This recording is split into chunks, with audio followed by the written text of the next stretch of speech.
What?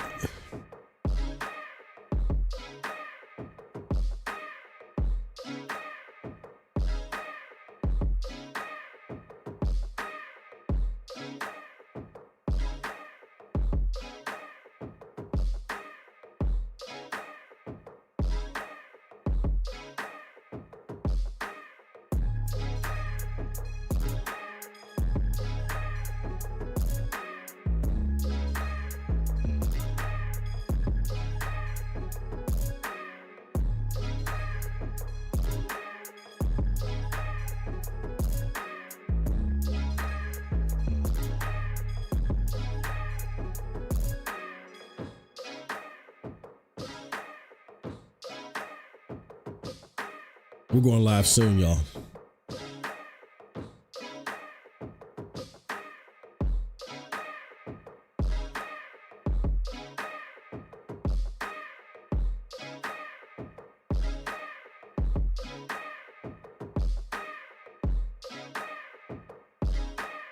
Good. It's working everywhere. Good. I just wanted to check and make sure we were both on Kick and on Twitch.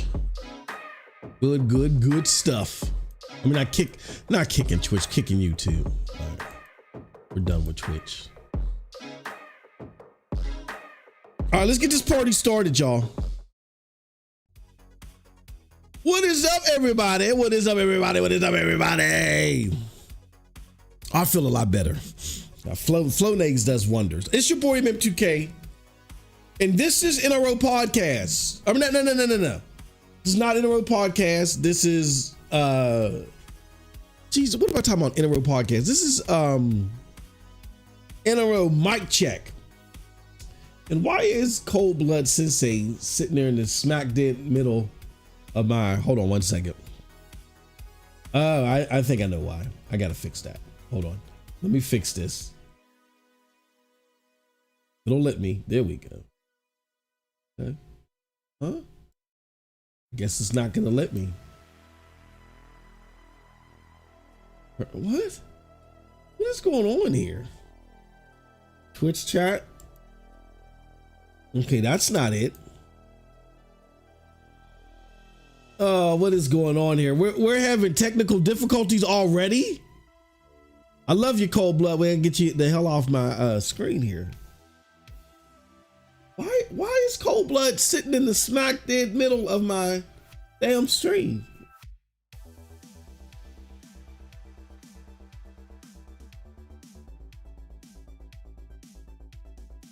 What is that? What is that has Cold Blood there? No, it's not the audio visualizer. Give me a second, y'all. I'm so sorry. What is that? Okay, now I have it. Okay.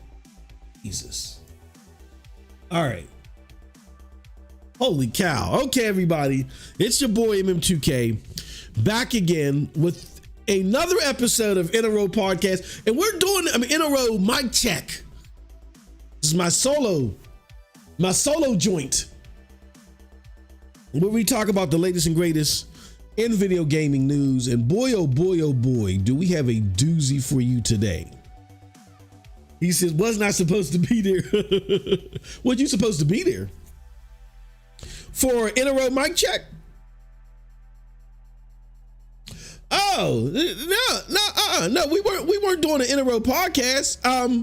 I'll bring you in a little bit. I thought you were at work. Hold on one second. Hold on.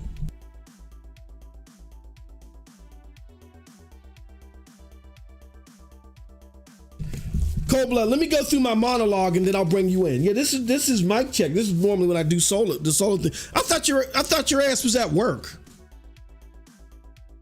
But let me do my monologue first and then I'll bring you in. What's up, everybody? We have a doozy of a story today. And to be fair and to be accurate, these are just rumors. Oh, you just get, okay. All right. Give me a little bit cold blood and I'll bring you in.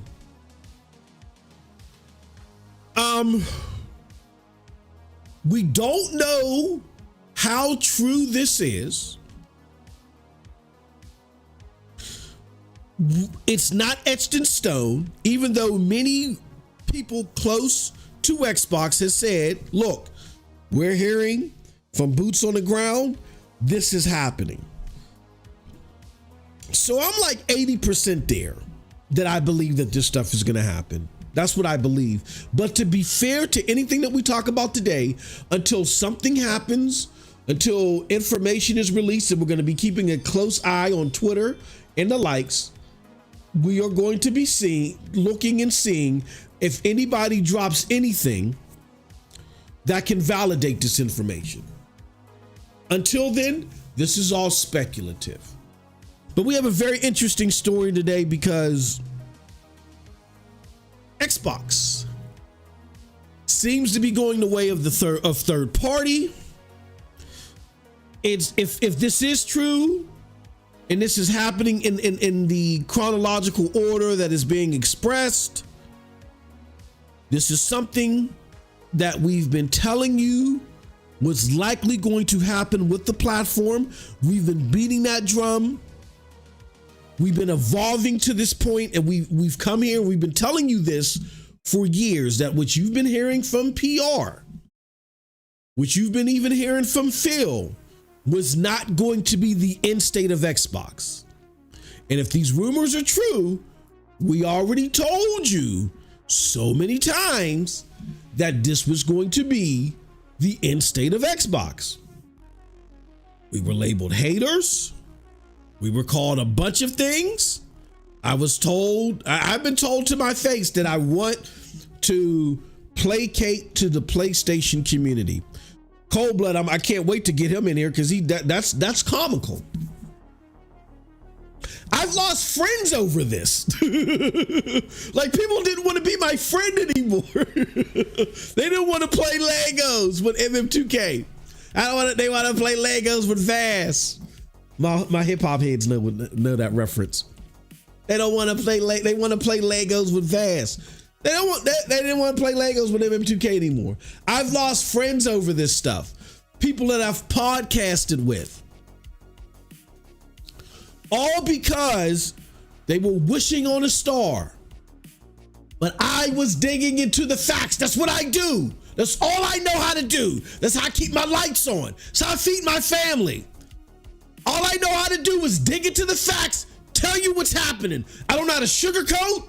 I don't know how to lay it down easy. I just know to tell you, tornado coming, run. That's all I know. People got mad at me. People told me you need to leave the Xbox community. Like you just don't need to be a vocal figurehead here anymore. And I said, okay, fine. It's like me seeing a tornado coming down the pike. And I'm like, yo, tornado's coming. Yo, it's about to whip y'all in the air, shred the houses, throw cows up in the atmosphere.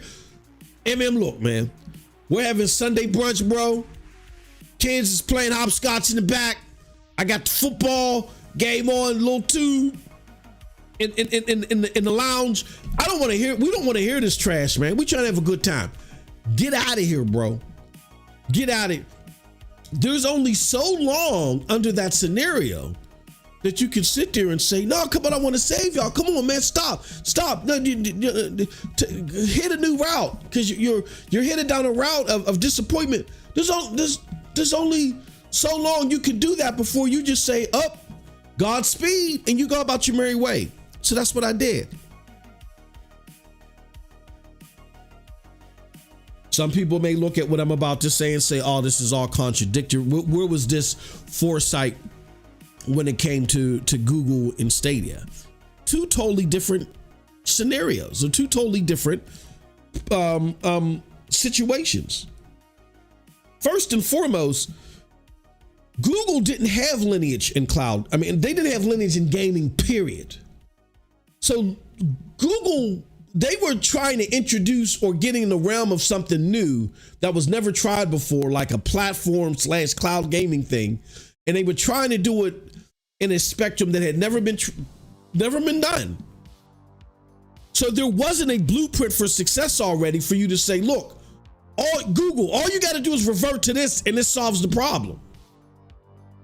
Google didn't have established relationships that were very strong. They didn't have established commitments. They didn't, or when it came to Stadia, Alphabet didn't even want to allot a significant enough budget after they got the original AAAs.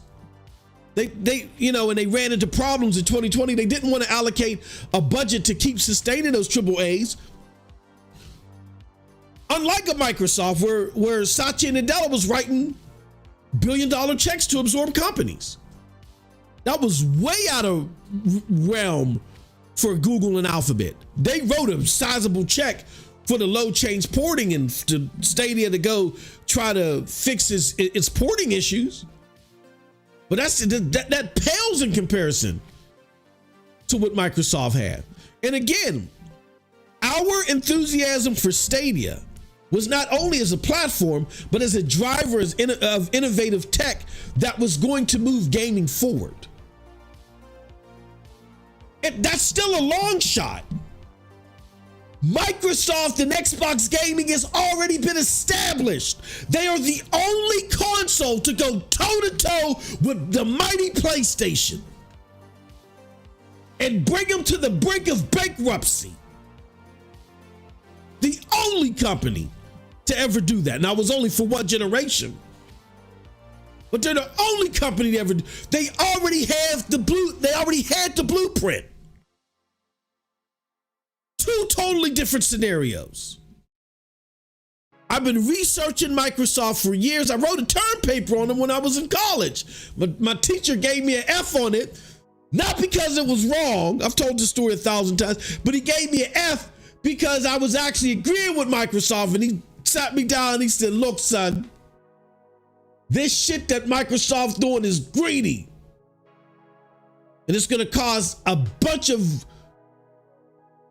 services and a whole bunch of bad things for the consumer to bubble up to the surface. And it's going to eradicate the business consumer relationship for the worse forever. And what did we see since?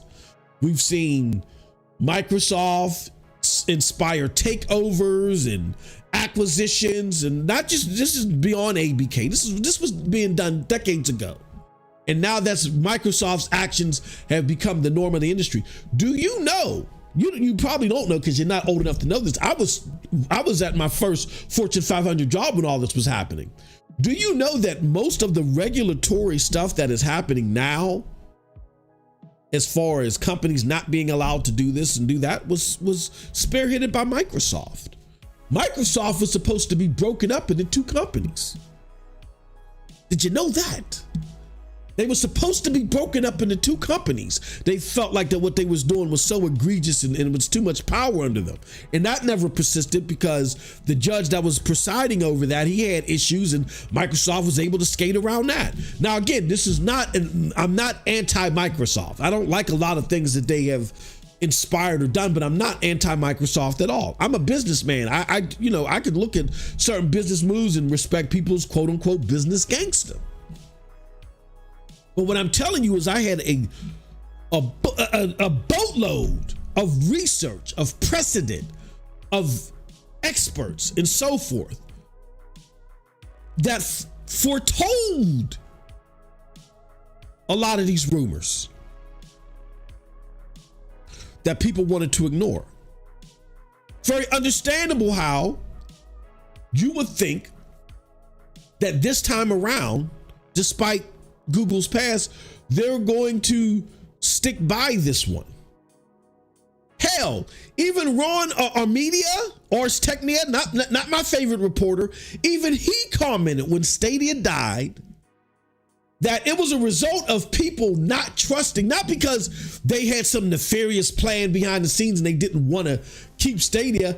And so many people were so fearful of them dropping Stadia that it had a cyclical effect and it caused them to drop Stadia. I mean, there's more to it than that, but at the heart of it, so many people were leery of Google getting into gaming because they would let it go that they didn't try Stadia, hence forcing Google to let it go. Warner Media, big time Google antagonizer. He admitted that. So there's no comparison to the two. What we do have here with Microsoft is so much precedent, decades worth in the gaming community of relationships established and practices that just speak volumes.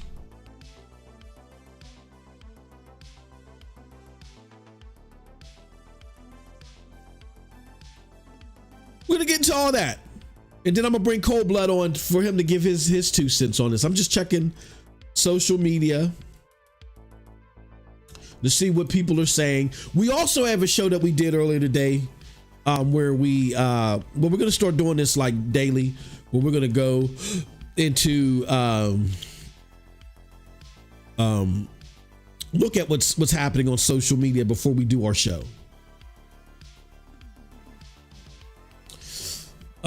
This is crazy. I just see a lot of trolling on here. Let me do this though. Let me switch my profile, because let me see. Because a lot of let's see here we go. Someone update Xbox is dead, Xbox is back meme. Oh, all right, okay. So still not, it was rumored that Microsoft would come out around 9 a.m. Eastern and clarify this. They haven't done that yet. I just see a lot of trolling out here. I'm in a lot of upset takes on this. Here's what I gotta say.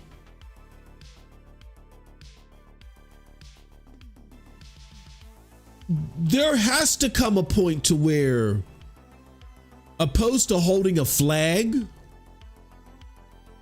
looking out for your fellow gamer is number one. That's what I try to do here. That's why at times I will respect and give kudos to games, to notions, to demographics within the gaming space that I can't relate to at all. Like when I was growing up, we would go to the arcade, the tabletop Dungeons and Dragons card players would be outside in front of the arcade. They never came inside. We never came out there, but that was a safe space for all of us. I didn't come outside and flip their tables up and rip up their cards and spit on their dice and say, what the hell are you doing here? Grab you some quarters, come inside. That's not how this works. We need to look out for all gamers. When we don't look out for all gamers, when we don't have that practice, when it's not cyclical like that, then you start developing these little pockets within the gaming community that become easy prey to these creators that have an ulterior motive. The same creators that tell you that Xbox was going to have 40 to 50 frame deltas over the PlayStation. These are the same people that sold you these lies that appear to be coming to the forefront now. What are you saying to them? I get that Xbox was telling you stuff that may have not jived all the time. Again, allegedly, supposedly. But they weren't blasting it through the bullhorns every day, taking your super chat money. What are you saying to them? A lot of them even knew this. They knew this last year. They're coming out now because they weren't told how severe it was going to be, or they didn't want to believe it. They said, well, we'll deal with it once it becomes set in stone.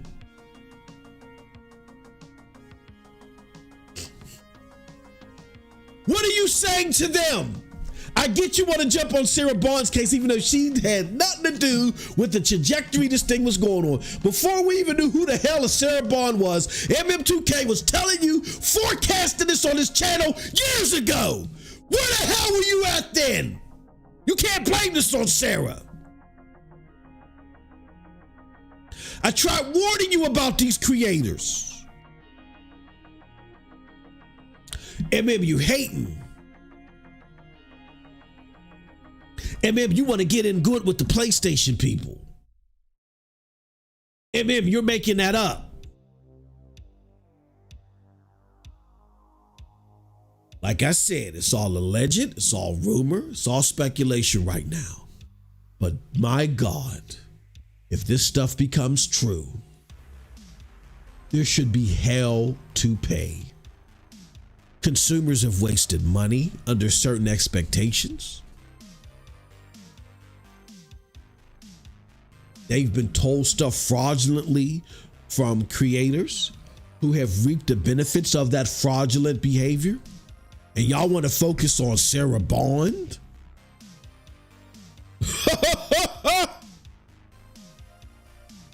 Whatever. So here's what I want to do. I'm gonna go through a quick monologue, then I'm gonna bring my brother Cold Blood Sensei on here. We're gonna talk about this. Silverback says we told them, but they didn't listen.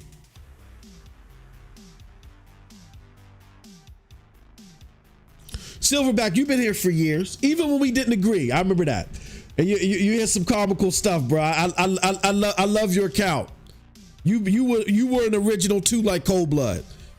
Silverback, you were here when I was here talking my stuff about, Xbox could do this next based upon the potential. I could understand back then, bro, right? Like Silverback, can you understand where I'm coming? Like you can understand back then to a certain degree because they've already set the blueprint. Xbox already set the blueprint. They already had the 360. I already knew what they needed to do. Why would you steer too far away from that, right? So a lot of us were talking off that precedent that was already set. So yeah, I was like, yeah, man, Microsoft can do this, it can do that. It was based off of the potential. Once that potential started to fade, and you want to know when that potential started to fade for me? Here, I'm gonna show y'all when. Once that potential started to fade, that's when I said, oh, I gotta go. Here's where the potential started to fade for me. Somebody had made a comment, oh, next year will be Nadala. Okay, this was a conversation about, I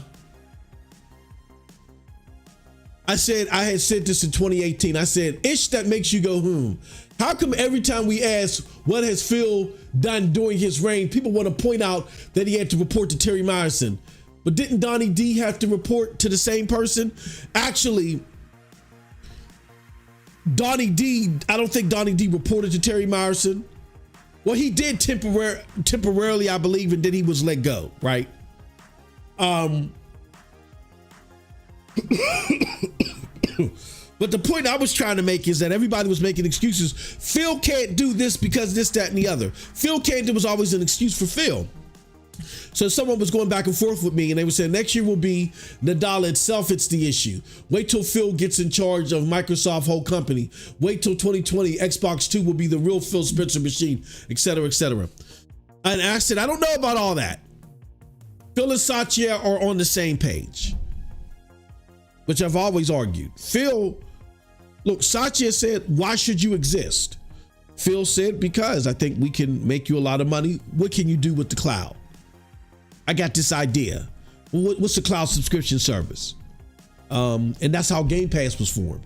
Because Satya went to, again, for those that are new to this, that are new Xbox gamers, because you weren't listening, because you don't understand the precedent, you weren't around for those older MM2K shows when we deep dived into this. When we were sitting there having conversations, we were showing you the conversations from Brad Sams and Paul Thurrott from the Microsoft think tank group, from the Thurrott think tank group. Who's that? If you don't understand, then keep your mouth quiet and open your ears instead, because this is stuff that you should know. They told us this back in 2017, 2018. Satya went to all the individual companies, said, why should you exist? When he got to Phil, that's how Game Pass was formulated. Okay, you can make this work because I'm about to cloud. If you can make this work, and then we can translate this over to it's about subscription services and cloud gaming. If you, or not cloud gaming, but cloud activity. If you can make this work, okay, I'll keep you. That was Satya's conversation with Phil. They cut the purse strings. They canceled Scalebound, canceled Fable Legends. No more third-party deals. They just sat on money. Bought Minecraft, though. That was Satya's. Satya said, hey, what do you think about getting Minecraft? And once Satya got Minecraft and left it multiplat, that told you everything that you should have known. So on the back end of all this, I'm saying this. I don't know all of that or what that guy was saying. Phil and Satya are on the same page. They all have the coffee shop Silicon Valley mindset when it comes to business. No more white knuckle out front competition. Like, no, we're not battling anymore for AAA genre defining games. We'll just battle for patents. Like they got Orion now. They got this and they got that. Then they work behind Havoc and all that other stuff. We'll battle for patents and licenses behind the scenes. Not a good looks way. Why wasn't it a good look? Because what Microsoft is trying to do is they're trying to embed themselves in everything gaming at some level. They're trying to be like GE, General Electric, if you ever heard of them. General Electric, they're not known for having the best TVs or the best refrigerators or the best stoves, but their stuff is okay. They just happen to be everywhere. So they're making money off of sheer volume. It isn't necessarily the best quality, but when it comes to us gamers, we're looking for the best quality. So when Microsoft absorbs a company now, being that they're focused on volume over quality, there are some things that are going to be watered down. There are some things that are going to be taken away for the sake of pumping out conveyor belt style the volume. That was a concern that we talked about since 2018, and look at what's happening now. Rumors are, well, it's not even rumors. Look at what happened with the layoffs with ABK and how it's had an impact on Call of Duty. Look at the new rumors coming from Charlie Intel about future content coming from Call of Duty.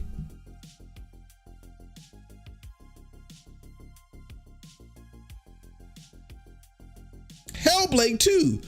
There were all signs indicating that Microsoft is going to get in there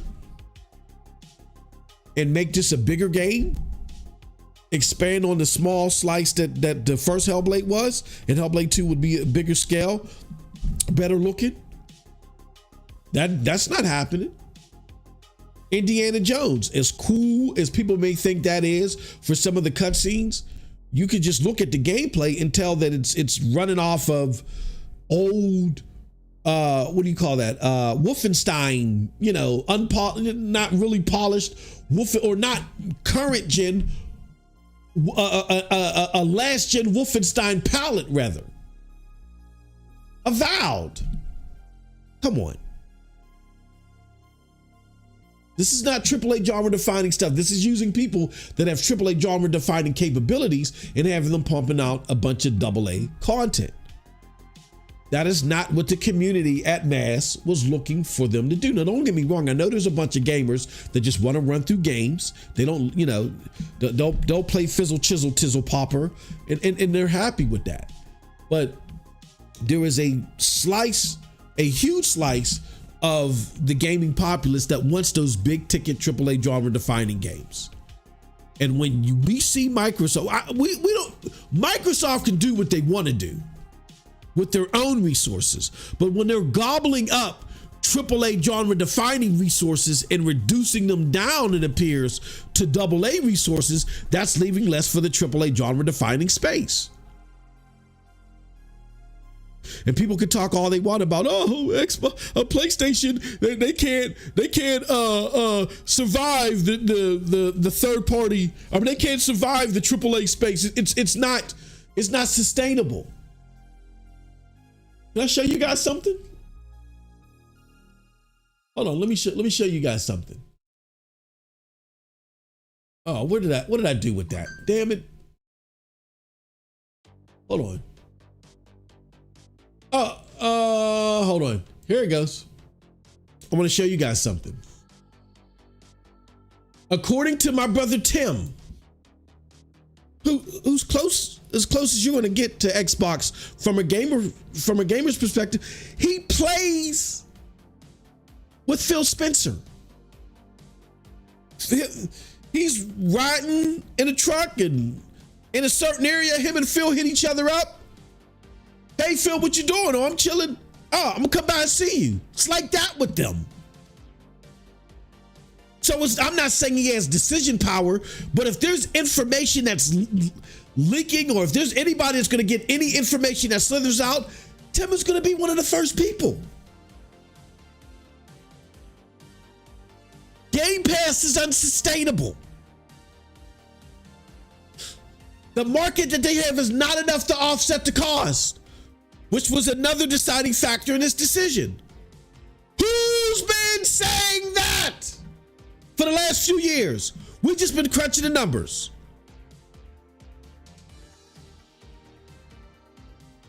Who's been saying that?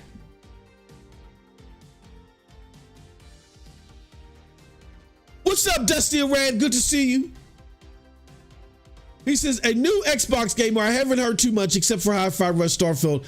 I get the need for exclusives. To use a fast food analogy, you have the Big Macs and the Whopper. Yeah, I think what happens is people don't understand that there is a dynamic when it comes to consoles. That even me as a cloud gamer, I spend 90% of my time on the cloud. But even I, as a cloud gamer, I heavily benefit from the consoles. How is that?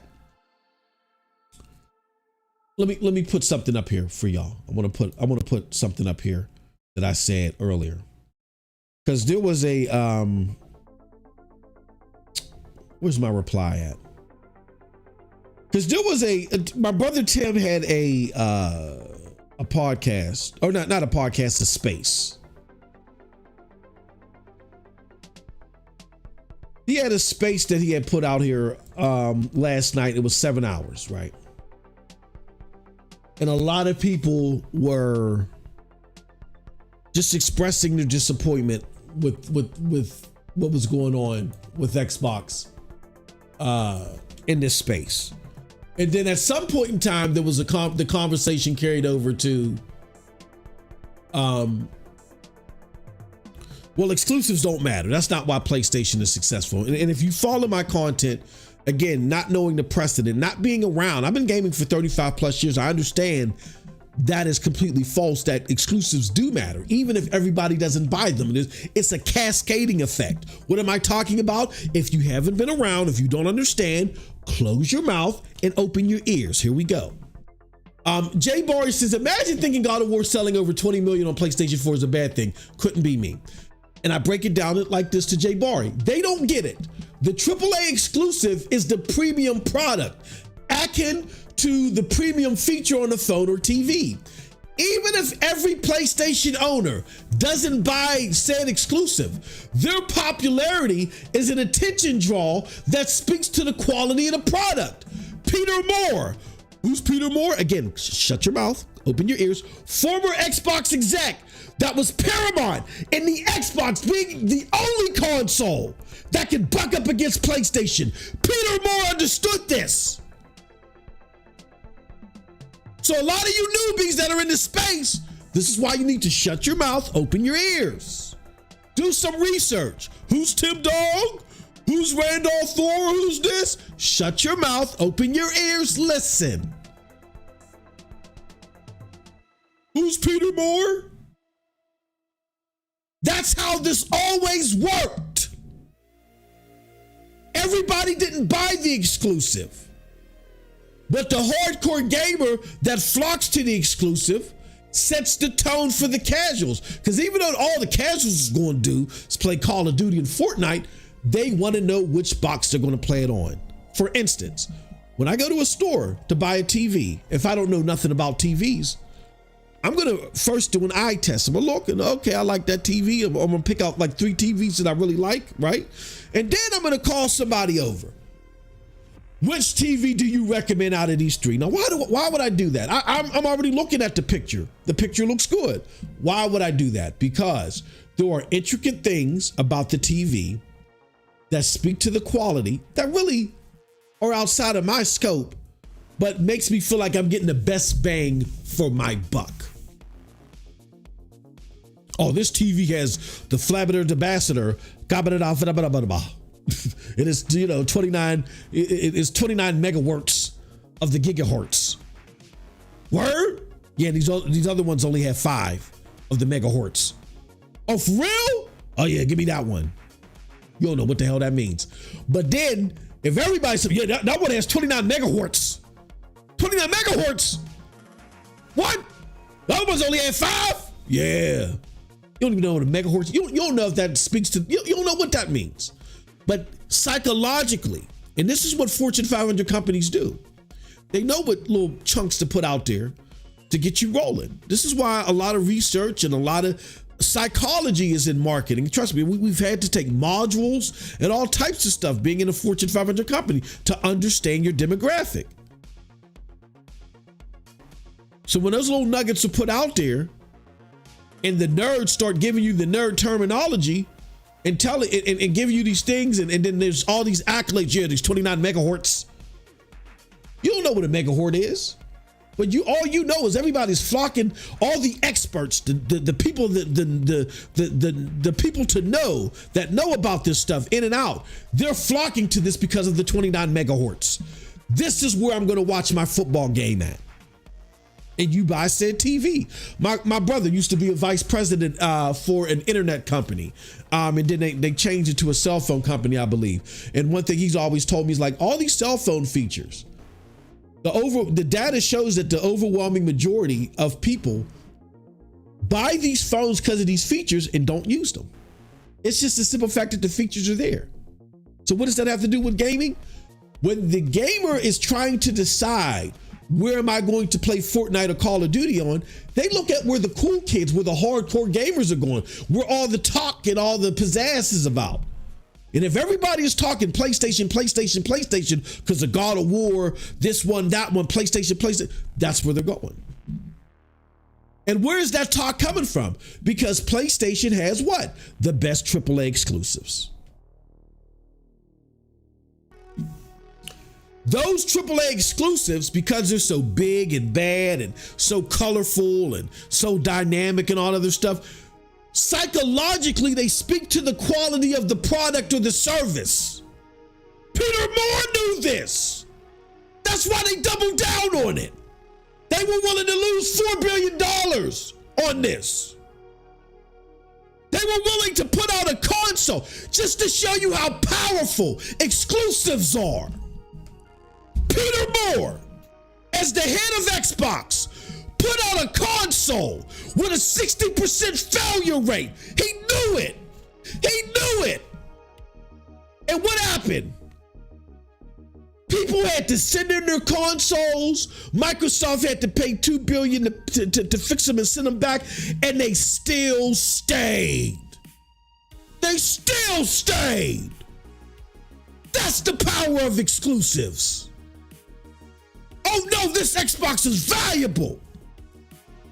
And don't give me that digital library crap. This is well before. The 360 is well before digital library started to skyrocket. Oh no, my Xbox 360 is valuable, man. Mass Effect, BioShock. Is you crazy, son? I'm not giving this up. Yeah. I'll sit and wait for it.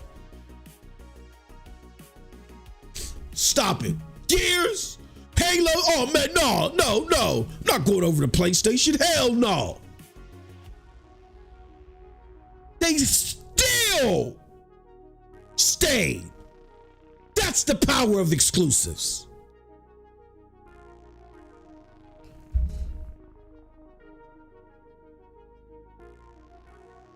PlayStation said, you know what?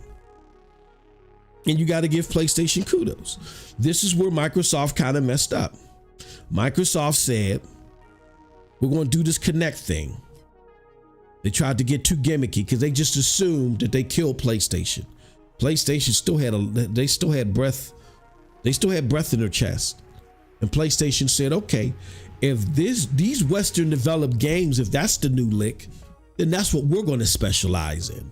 We may not be able to do the shooter, but we're going to make some badass Western developed games. And they did so, and they started making those better than Xbox, because Xbox focused on the Kinect.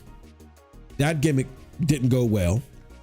And then when Phil came in, they didn't double down enough to get back in their spot to make the best Western developed games, because Satya had cut off the purse strings. He wanted to see if they can get out of the red, and Phil executed Satya's plan. They got out of the red, and the rest is history. But don't tell me exclusives don't matter. That's bullpucky. Anybody that follows that philosophy doesn't know or have not been paying attention to the precedent. And that's where you got to shut your mouth and open your ears.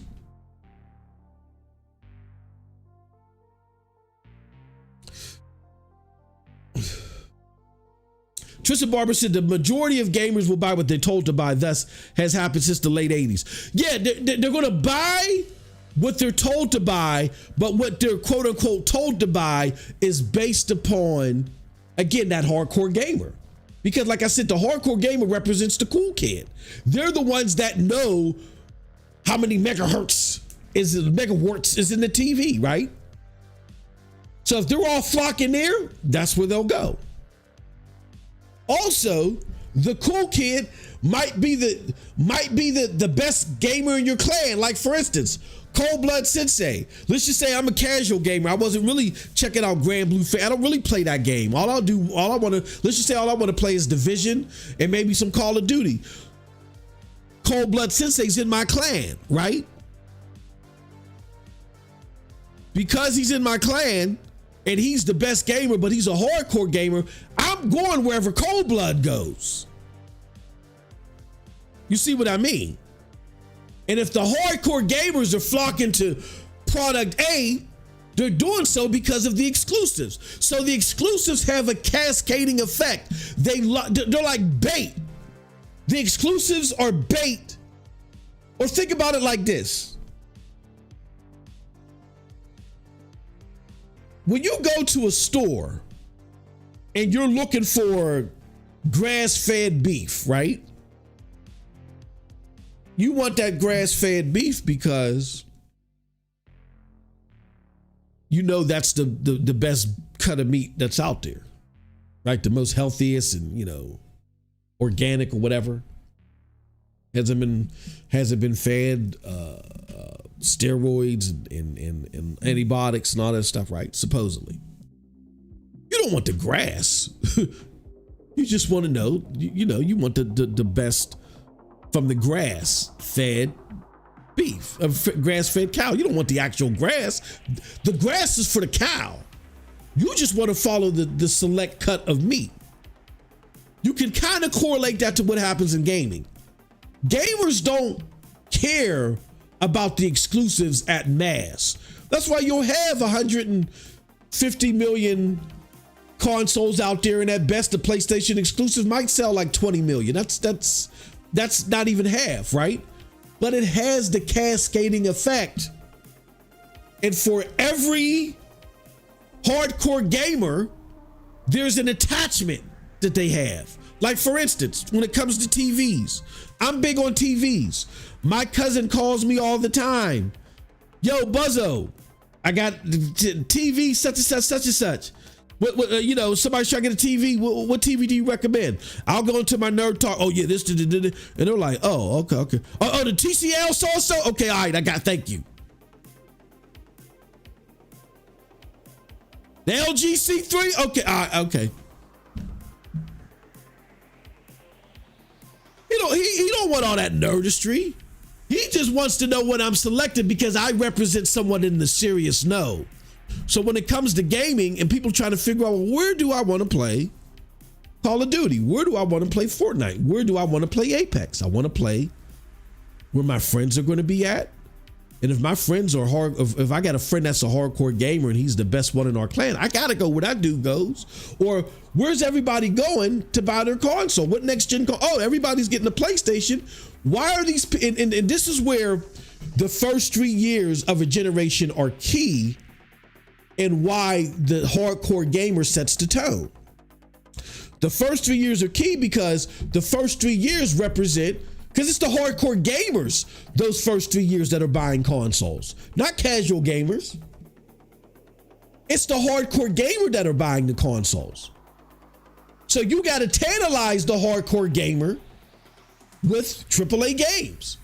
So by year 4, when the casual gamer gets rid of the old console and goes to move up, they're now looking to see, okay, well, what is the B's G's out here? And if the B's G's is platform A, that's where they going. That's why exclusives are so important. They have a cascading effect. This is not news. People like my mentor, Next Gen 720, he's been telling y'all this for over a decade. Y'all ain't been around or y'all ain't been listening. Shut your mouth, open your ears, and pay attention.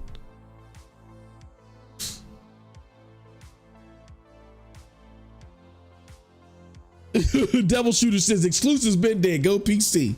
Not in the console world. Cold Blood, they wanted it out of the console market, and the ABK deal just accelerated it threefold.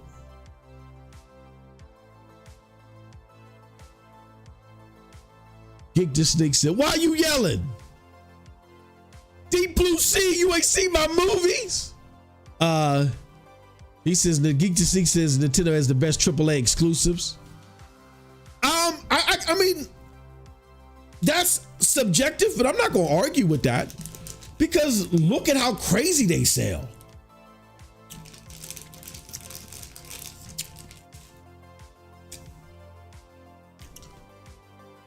Look at how crazy they sell.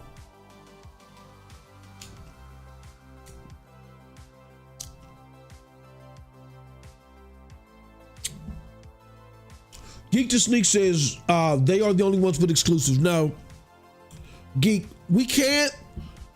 PC gaming and console gaming are so dynamically different. That's like saying because an iteration of a game is available on mobile, it's no longer exclusive. If a game is a console exclusive, that's enough to consider it exclusive.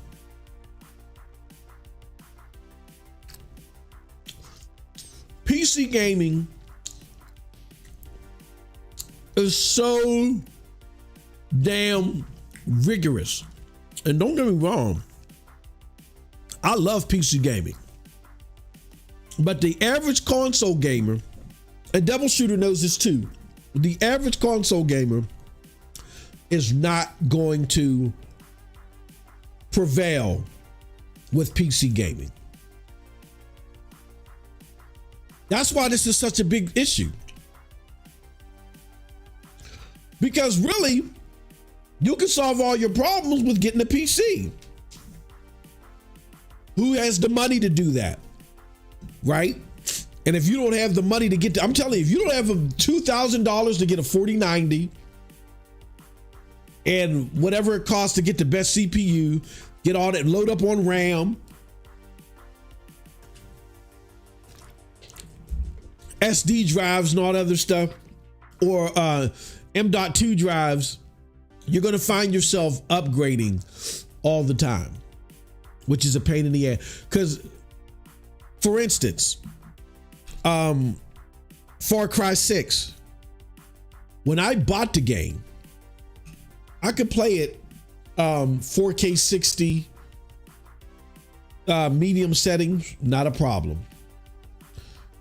4 months later, they have the HD pack. Mofo, please. So you can't just get a 3070 and float on, but you know what I'm saying? You got to spend people don't have that money. And for the people that don't have the money to spend like $4,000-$5,000 on a rig, they gonna have a hard time. Where a port of a game is optimized for console gamer ain't got to worry about all that. I don't mind that stuff. I love tweaking stuff, but a console gamer, them just going to PC is not going to work. That's why there's so much in an uproar about this.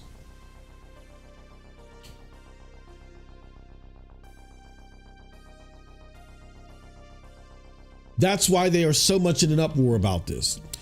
So yeah, trying to like PC, as much as I enjoy and actually prefer PC gaming, particularly through NVIDIA GeForce Now, as much as PC gaming does give you a better experience, I think overall, the inconvenience factor that there is for the average gamer, the perception of it, they are not going to be able to transition to that. So when you say, oh, it's available on PC, that's like saying it's available on mobile.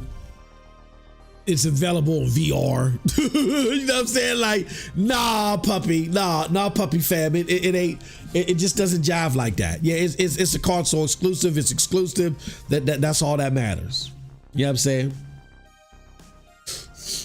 So, with that said, yeah, I'm almost done with my monologue and I'm gonna throw Cold Blood in here. I just want to give you guys my background. For those of you that think I'm just hating. I've been gaming for 35 plus years, y'all. 35 plus years. I've been doing this since the ColecoVision. Playing games on the Commodore 64, Ticket to Paris, Osagio Jimbo. Check them games out. I also worked for a Fortune 500 company for 25 plus years. I've had the luxury of managing managers for 15 of those years. I don't manage anymore. I work on special projects. I asked to get out of management and through the many hoops and fires that I had to go through in order for that to happen. That finally happened, and I'm cool where I'm at right now. On the business side, I've given depositions in multi-million-dollar court cases, testimony, and so forth. I've dealt with regulators such as the SEC. I've even had to work with the FBI on certain cases. I've participated in the revision of the Uniform Commercial Code when it comes to our sector. Why am I bringing all this up? Because I have 35 plus years of gaming experience where I just saw shit happen. I just saw shit going on around me in gaming. Then you combine that with the 25 plus years of Fortune 500 business experience that I have. That's why I'm able to foresee and come to the conclusions that I come to. So I'm not making this stuff up on the fly. Number one, I understand what works in gaming because I've seen it happen. I understand also why businesses do what they do because I'm part of that decision-making process. So you think with the culmination of both of those things, we could have some decent conversations around here. Wrong. Wrong.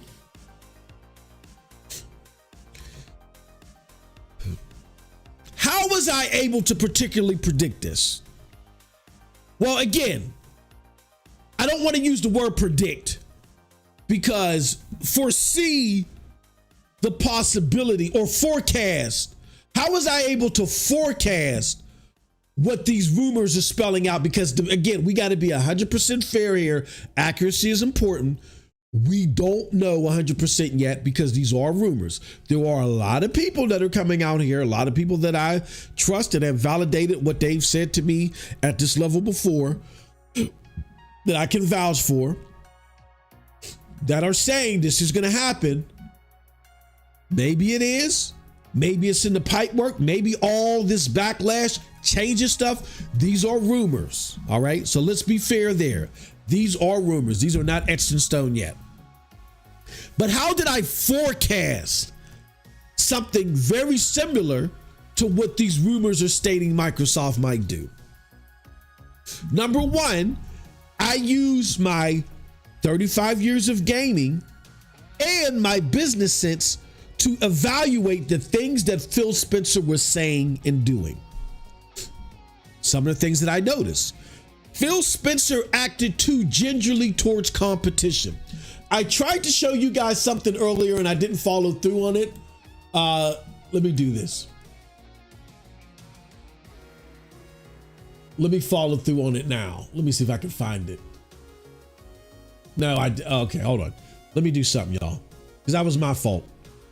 I put something on the screen and I didn't follow through on it. Where is it at? Here it goes, right here.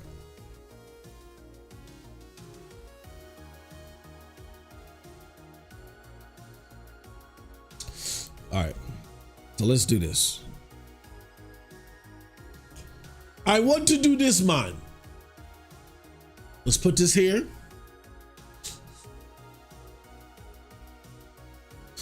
All right. This is where I started realizing there is a problem in Xbox. This right here, you see this picture? This is Uncharted. You see who's up there? This is Phil Spencer. Why is Uncharted in the background and Phil Spencer's on stage? I think this was the DICE Awards. And Phil Spencer was was given a keynote speaker role. And he came up there and said, you know, PlayStation makes the best, I'm paraphrasing, PlayStation makes the best games, and one day at Microsoft, we want to make games like how PlayStation makes them. That was a stunning revelation to say out on stage, like PlayStation has always made the best games and you don't know how to make them. It's not true. Just a few years prior to you saying this, y'all were making the best games. That's why everybody flocked to your console. They are making the best games now because they took the time to mature their studios. Phil Harrison, formerly of Stadia and let me see. Hold on. Give me a second here. See that I found her. What? All right, anyway.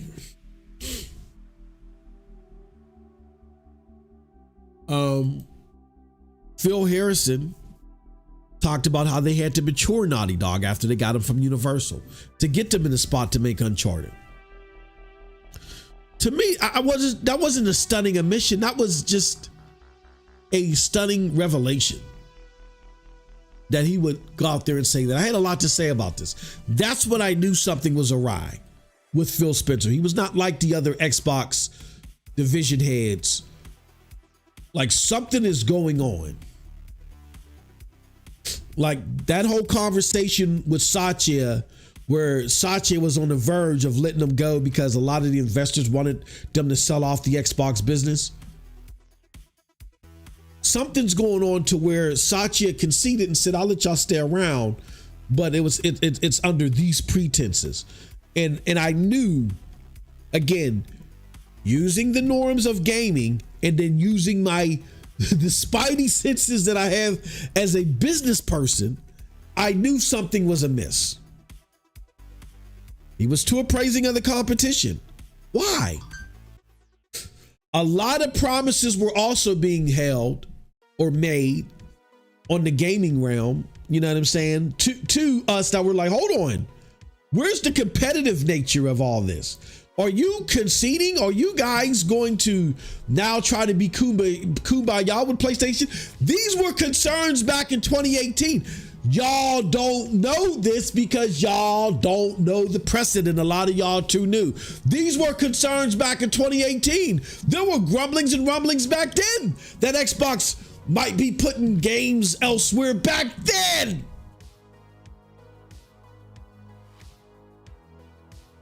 In 2018 and 2019.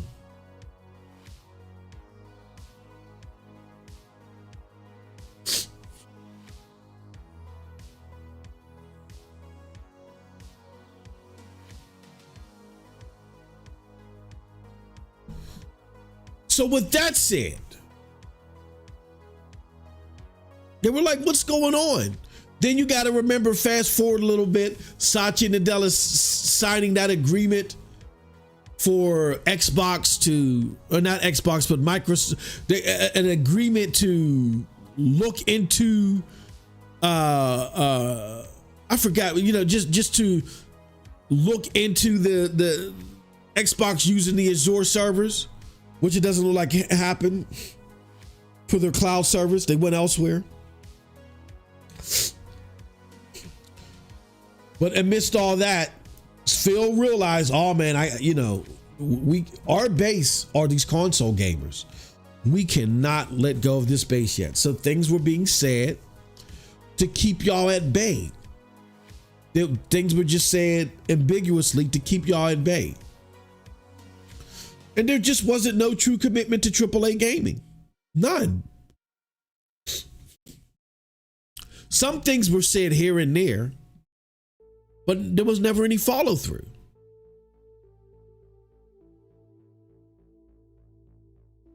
Then my business sense kicked in when it comes to Satya Nadella tenure as a CEO. He's dedicated to the cloud. That's it. He wants cloud and subscription. That's all he cares about. And he wants cloud and subscription everywhere. That's why Microsoft now is going back and forth with Apple over first place. This is the second time in the last few years since Satya has been CEO that now Microsoft can sit there and go back and forth with Apple over the world's quote unquote richest company.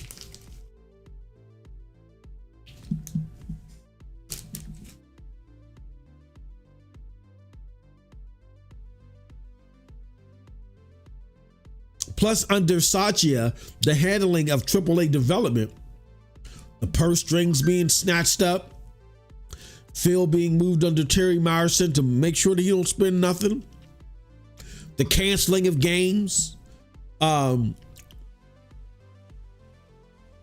Scalebound and other games. Then you look at what Satya did with Minecraft. That told you everything you needed to know. What did Satya do with Minecraft? That was so telling. Satya left Minecraft multiplat. That told you everything that you needed to know. Satya is about the cash, son.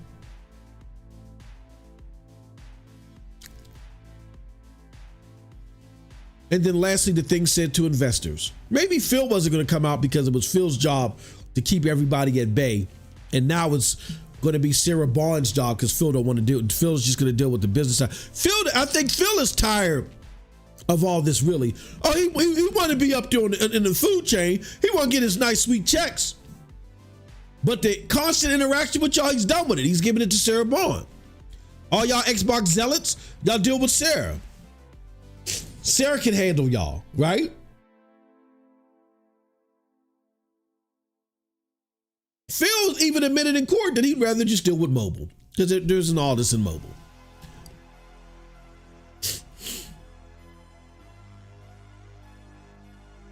And then you got to pay attention to the CFO, what he said in recent investor calls and what Satya said a few months ago about we now feel with ABK that we now can be the best publisher on PlayStation and Nintendo.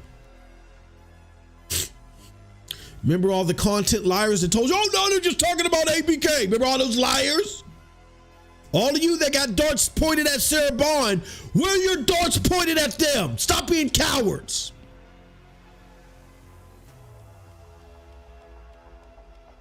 Plus other signs. In using my business sense, I predicted that 2023 was going to be a pivotal move for Xbox. I said years ago, Silverback was there. He saw some of the content. Coldblood was there. He saw some of the content. That's why they keep coming back, whether we agree or not. Back in 2018, 2019, I predicted They were going to make a major acquisition to keep Game Pass honest. I even, on Next Gen 720's podcast, Next Gen Z and I together was like, what if they were to buy a company like EA and say the PlayStation, y'all still want Madden on this platform? Sure, you can have it. But you got to allow Game Pass on there. That's something they were contemplating.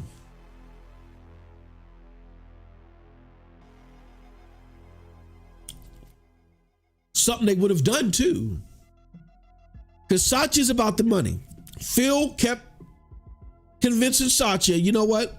Let's give this exclusive thing a try. Let's give it a try. Let's give it an old heave ho.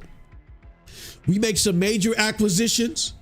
We keep them exclusive to Xbox, and we force Sony's hand to allow Game Pass on PlayStation. Checkmate. And it would have worked had it not been for those pesky zealots. What am I talking about? The original plan was very sly, very slick, very devilish, and it would have worked. And we will be having a totally different conversation today. But because Phil placated to you guys so much, he messed up everything. Listening to y'all. And now they Satya's like, hell no, we're going to do what I originally wanted to do. I tried to give what you were saying some space. It sounded cute, made sense. We can't do it now. What am I talking about?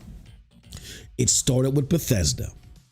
When Bethesda was purchased, boom, sent shockwaves through gaming. It was like the first nail in the Stadia coffin, because not only was Bethesda a real strong partner with Stadia, but they had the Orion software that was, from what I understand, to be key in Stadia's performance growth. And that never happened. The original plan, why Tim Stewart came out there and said, for Bethesda games, we want them to be first, better, or best on Xbox, was because they wanted to give the illusion that, hey, these are still going to stay multi-plat, and they were going to pull the plug later. Now, at the time, I don't think they knew about ABK, but they knew it was a smart plan. Let's play Kumbaya right now. Let's play coy. Let's earn our money back. Let's keep this stuff multi-plat for a few years. Force everybody's hands. And then when Elder Scrolls 6 comes out, oh my God, my God, my God. Now Elder Scrolls 6, you gotta have that, right? Sony's forced down. Put Game Pass on PlayStation, right? That was the original plan. That's why Tim Stewart came out there and said best, better, and best. That's why they were all talking about, oh no, this is just why they were gingerly saying, they sent it to regulators. You know, they didn't give a full commitment. They were gingerly saying to regulators, this is not about exclusive content. Remember that phrase that was used against them when it came to ABK? That's what that was all about.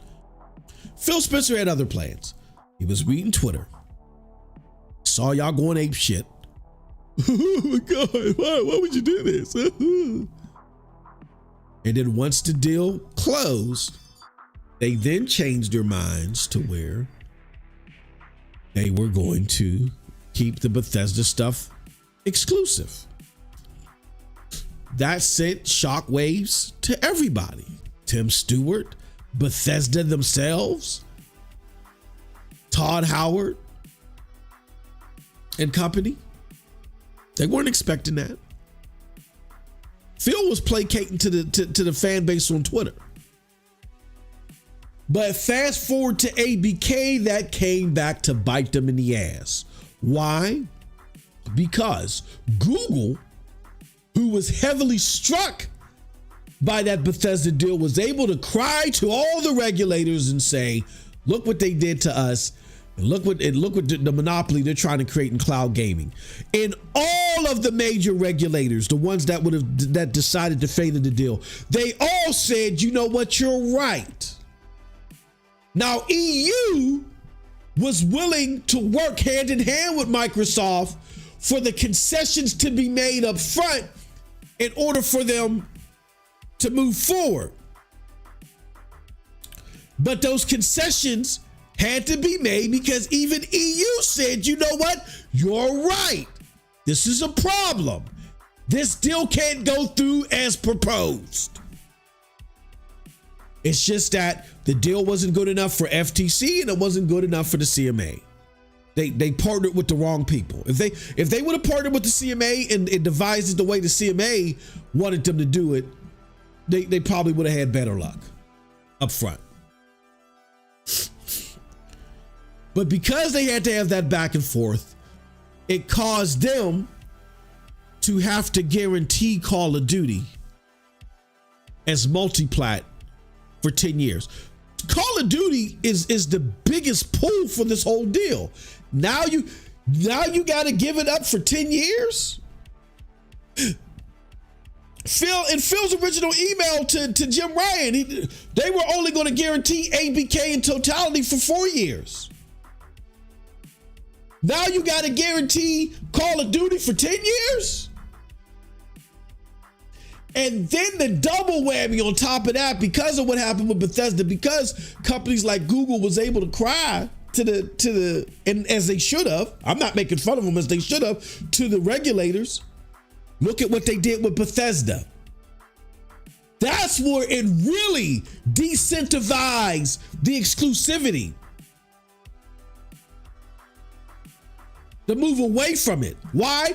Because now you got to do 10-year deals with the cloud platforms. Now you got to get it milked to the whole streets. Well, goddamn. What incentive, if our biggest content we got to put everywhere. We got to put with PlayStation. We want to kill our cloud competition, mainly Amazon and Google. And now they're going to get Call of Duty. Oh man! And then we gotta partition this through Ubisoft. Oh man, what the hell? That already forced Microsoft's hand. They might as well operate more like a third party. All because of that Bethesda situation and placating to the fan base. Satya said, I'm through, I'm done, I'm getting my money back. It's all coming back. The hell what you gotta say, Phil? Walk in line or walk out. Yeah, Satya Nadella is the final boss for Xbox. It ain't beating him. Not at all. I want my cash back. He's placated to Phil. Phil has fumbled the bag, fumbled the message. Phil, get your ass in line. Because we can find somebody else. Look at that Sarah Barnes. She's hella impressive, isn't she? Get your ass in line. We getting this money back, puppy. Satya was on a tear in 2019. This is why Satya's not playing with Phil. Satya was on a tear in 2019. What am I talking about? In 2019, investment reports came out that Azure had significantly closed the gap on AWS, had done it significantly. People were clapping at first. They were like, yo, congratulations, Microsoft, you about to overtake AWS. But then they looked further. And they said, but hold on, this could have been even better. We see here that the gap, a significant chunk of the gap that remains is because you dummies still got Minecraft on AWS. Oh, Phil, what the hell is you thinking? Oh, man, you ain't the golden child like we thought. They was giving Phil that, I mean, not Phil, Satya. Satya, you ain't the golden child like we thought you was. Satya, because investors want, there are a sector of it, and when you don't follow business, this is why y'all need to shut your mouth and open your ears. If you don't follow business, you don't understand this dynamic.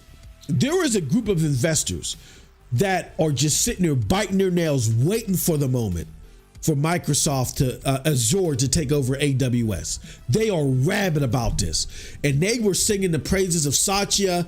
And just like that, they were like, Satya, you messed up, because this could have been a bigger swell. This could have been a bigger close of the gap. Why y'all still got Minecraft on AWS? This is my take because of what followed after that. Satya was enraged. Satya went, well, Phil immediately started coming out there all of a sudden talking about he can't trust Microsoft. He can't trust Google and Amazon in gaming. Out of nowhere. We can't trust them. Then they closed Mixer. Then Satya gets Minecraft off of AWS. And then guess what else happens? They buy Bethesda. All in 2019. Directly after it all just bam, bam, bam, bam, bam. After that incident with them falling shorter than what they could have in closing the gap between AWS. He went on a tear. But still, and we saw in the court documents, the email that Phil Spencer sent to Satya Nadella. Look, I feel like we got the best console out here, this, that, and the other. In other words, I have a vision of this where competitively, we're going to outdo them. Watch me. And it failed. No, the lack of content, all this other stuff. And now we find out Game Pass is not sustainable, supposedly. Amongst that, Satya's like, yo, Phil, sit your ass down. I got this, pimpin'. I got this. And if you make too much noise, you see that Sarah Bond person over there? Oh, yeah. Yeah, she could easily take your spot, bro. Shut up. And even though I feel like Phil was not transparent, I don't think this was Phil's vision. This is Satya taking over now. 75, and I told y'all it was 75 billion, not just 69 anymore. 75 billion. They got to get that money back. Satya is coming for his, bro. I get that Microsoft gaming now makes more money than Windows. They don't really care about Windows anymore. All like that. It's cloud and LinkedIn. They don't care about Windows anymore. And they knew that once they combined the figures, they would be making that much money. But they got to get that back, and they got to get it back fast. That was me connecting the dots, business sense, understanding the precedents that happened in gaming. And I tried telling y'all that. Nobody listened. So lastly, let's talk about the backlash, and let me get Cold Blood in here to give his thoughts. I tried on many occasions to analyze this Microsoft situation, set milestones and say by this date, they're either going to do this or this. If they do this, then they're going to battle. But if they do this, they're not trying to battle. And often when those milestones came up, they were always on the side of them not trying to battle, them not trying to compete in the space anymore. I told people that. I was told, shut up, MM2K. You're just a hater. The platform just isn't for you anymore. So leave. I was called a flip-flopper. People was going on other people's podcasts. Hey, yo, MM2K is a flip-flopper. Because I wanted to placate the PlayStation, whatever the damn excuse was. I was ridiculed for believing in cloud after originally being sold the notion from Microsoft themselves. I was then ridiculed for going with the best cloud service at the time, which was Stadia. And then I was ridiculed for not picking a side and just simply going where the games are at.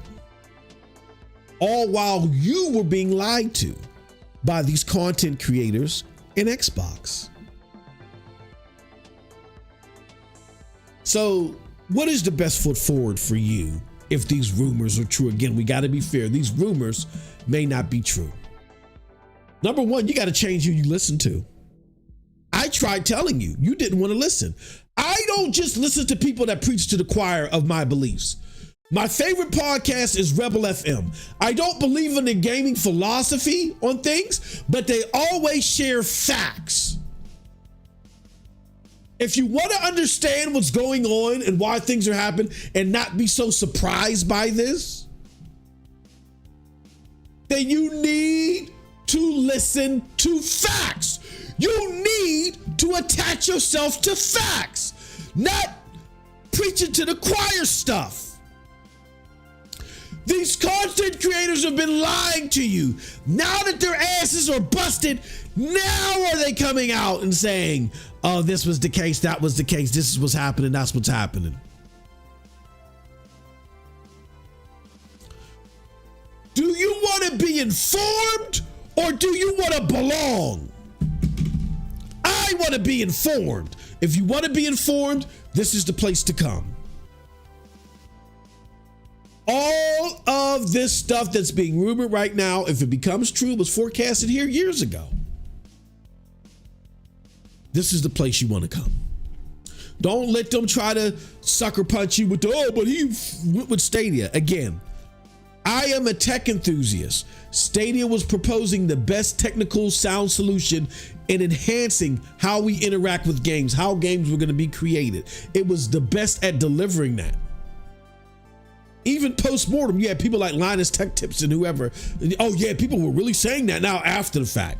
Oh man, it's a shame that it died after the fact, right? They were saying post-mortem all the things that we were saying while it was alive. People just wouldn't try it, that's all. And Google didn't do, I mean, there was a lot behind why people wouldn't try it. The media had a lot to do to get involved with it, but there were things that I suggested that I knew would have worked. Had they listened, it would have worked. They didn't do it. Oh well. Why? Because I know business and I know gaming. My rules of engagement are different here. And even if it's not me that you want to follow someone that's trying to be transparent, that does not that isn't based upon clicks and stuff like that, right? Like for instance, here goes something I put up here. My purpose, and I put this up here last year. I said, my purpose, I don't play the games that not all, but some creators play. I don't question you for what you like. Gaming is for enjoyment. That said, the games that draw me the most are AAA genre-defining titles. A pillar of my content is to gauge the industry's pursuit of such. And any entity who say they are in the area of gaming, I give brutally honest assessments of their output. I don't cater my content to help nor hurt any specific platform. I gauge performance from an output level, then give kudos/reproach to the entity responsible. Therefore, I'm not a PlayStation guy, an Xbox guy, or neutral, or whatever goofy ass litmus y'all giving out today. I simply want great AAA experiences. Now I have my reasonable favoritism based upon your trend. That means you have temporarily garnered my trust due to consistency. If that trust is eroded, so is my favoritism. Consumer gaming isn't the effing draft. I'm not carrying your flag no matter what. As a consumer, you owe me, not the other way around. So if you see me land-based in your favorite platform, understand the purpose. So they do better. I am brutally honest and fact-driven for the sake of the content. I want there to be direct, to the point, no contaminating bias for gamers who desire the same in gaming. In other words, we do our homework here, more so than you're used to from your favorite console war creator. So with that, here's the message. Don't come to me with your BS, unvetted fanboy talking points, or butthurt hand waving because you're mad I'm making your favorite box look bad. We're not here for the same reasons. I want great games. You just want to belong. With that, adios. The old spice face you get. That's why I'm here. I'm not here for anything else. I don't give a damn about your feelings. I'm looking out for the consumer that's out there like, well, where should I go? What's best for me? Oh, you come here because we got 40 to 50 frame deltas. Hell no, get the hell out of here. They're lying to you. You ain't got to like what I like, but understand what's out there factually. I tried to tell y'all the tornado was coming. Y'all didn't want to listen. It sounds like, to be fair, that it's going to hit soon. You got to change your habits. And last but not least, you got to go where the games are at. That's what I do.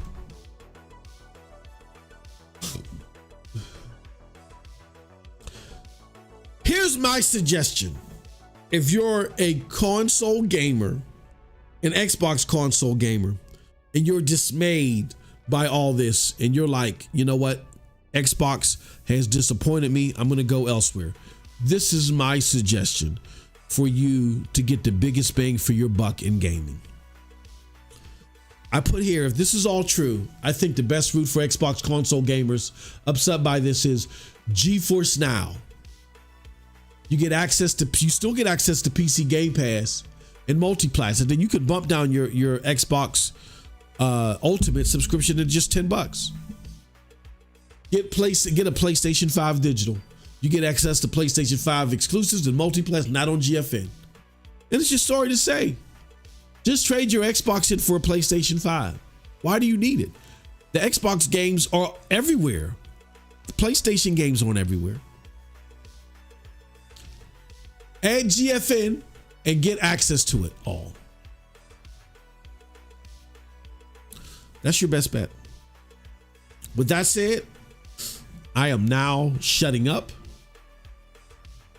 I am now ending this section of the, what's it called? Cold Blood. You're still Cold Blood. I'm about to go in the thing, so if you want to come on, go ahead and do so. Let's see here. Let me go. All right, I'm about to go in here now. So we're gonna end this. I'm gonna end this on the stage in the Discord, and y'all could just come over and. Oh, oops! I said it before. Let's see here. There he goes. All right. You there, brother? Hello? Hello? You hear me? Yeah, I can hear you now. You're good. Can you hear me? Yes, sir. I can hear you. Can you hear me? Uh-oh. He can't hear me through the Discord for some reason. Yes. Dusty Rand says, I'm following Rebel FM. I'm interested to hear your other favorite gaming podcasts. I'm going to be honest with you, Dusty Rand. There's not a lot that I listen to now. Outside, I listen to Rebel FM. I used to listen to what's that IGN podcast, the Xbox IGN podcast. But I just can't stomach IGN anymore. They're hello? Yeah, I can hear you, but now you're real low. You're super duper low. I'm gonna be honest with you, Dusty. Because I knew where this is headed. And I got tired of being lied to. Oh, can you hear me now? Yeah, I can hear you. Hello? Uh-oh. Hello? I can hear you, brother. Yeah, I can hear you too. Oh, you can? Okay. What's up, brother? We will hold the line. Hold Xbox fans, hold the line. Yeah. Podcast Unlocked, Silverback. I listen and this is going to make Cold Blood cringe. Outside of my podcast, when I'm podcasting with Cold Blood and Rebel FM, the only other, and Z, I love Next Gen, but he might be a little bit too raunchy for some of y'all. I listen to Z. The only other one I listen to is Reforged Gaming. I think Reforged is good, and he aligns with a lot of things that I'm saying, but he brings it in a more logical tone. So that's who I listen to. I listen to Z, Rebel FM, Reforged Gaming. But go ahead, Cold Blood. Now what do you gotta say? What can you say to consolidate and comfort our Xbox brothers that are affected by this news? Xbox has no games. Literally. They have PlayStation games. Yes, they do. I mean, they're not. Oh man, I've been dying to talk to you, but I couldn't because my throat was killing me. Oh man, wow. What do you think about all this? Go ahead. The floor is yours, brother. You know what I'm thinking, right? I told you most of it. How true do you think this is? I mean, I'm like 80%. I believe it because Microsoft could come out tomorrow or whatever and say, you know what? No, none of this is true. What do you think? Well, at least the Hi-Fi Rush shit, definitely. That was from the beginning there. Yeah. Starfield, maybe, because we heard now that they got PS5 dev kits. Yeah. Pre-ordered or something like that. Mm-hmm. So yeah, y'all about to see the bot apocalypse out here. if anything besides Hi-Fi Rush is true, these fucking fanboys are gonna close their account or rebrand themselves completely. My God. It's gonna be funny to see some of these motherfuckers that the Xbox fanboys all of a sudden say, "Oh, Nintendo."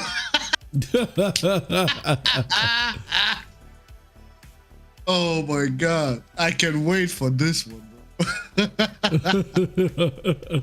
I mean, I'm sad because now Game Pass is even less worth than it already was. Yeah. Yeah. But I mean, I guess my $80 that I paid for 3 years don't even matter at this point. Yeah. Well, I'm hearing, and then this is rumor, but this is hot off the presses. VGC is saying that Gears is supposed to come to PlayStation, but if Halo is supposed to come, why not Gears then? Why not Gears? Yeah, that'd be dumb. But I'm hearing internally, I can't give my source yet, I'll tell you off air. I'm hearing internally that's bullshit. Someone said to me, which I'm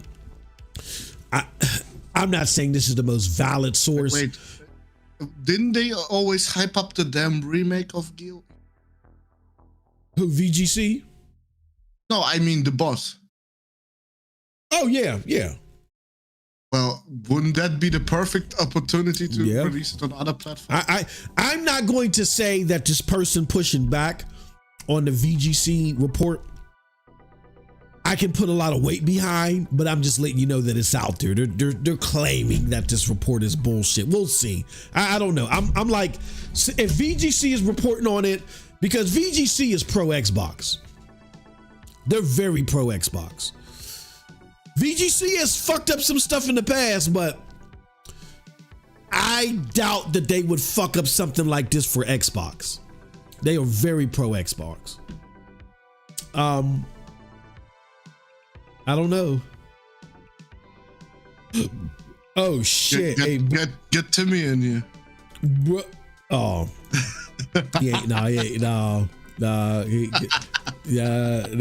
gonna come. I would love to have Timmy in here. I'd love to.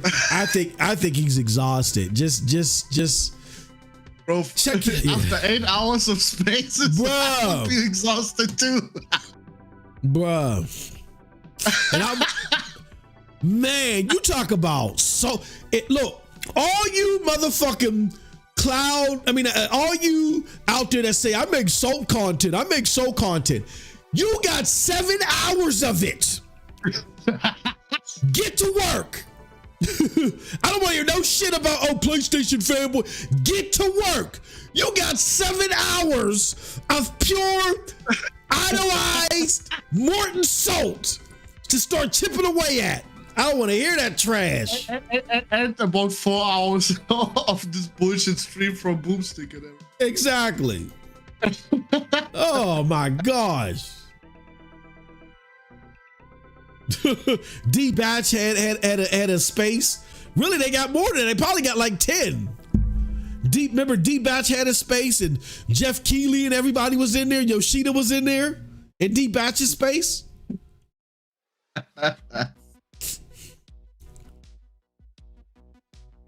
Oh my god, they are so done with this world, bro.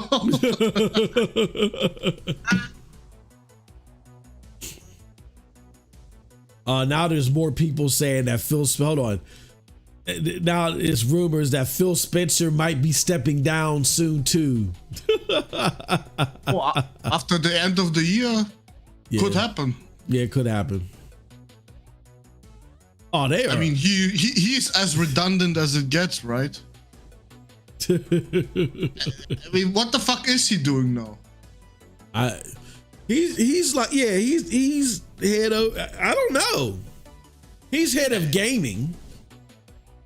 Head of making bad decisions, yeah. They had a division. Oh, damn, I feel bad for Division. they had like I guess a gaming update or something. Anybody watch that shit? I'll watch it later. Of course nobody's gonna watch that, bro. It says breaking. Too funny, bro. Xbox P3 will be on closing bell. But they said that was a false rumor.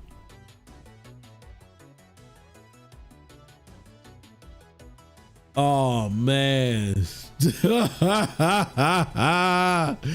Oh, this is pandemonium. Is Sarah Bond gonna be sacrificed on Black History Month? What do you think?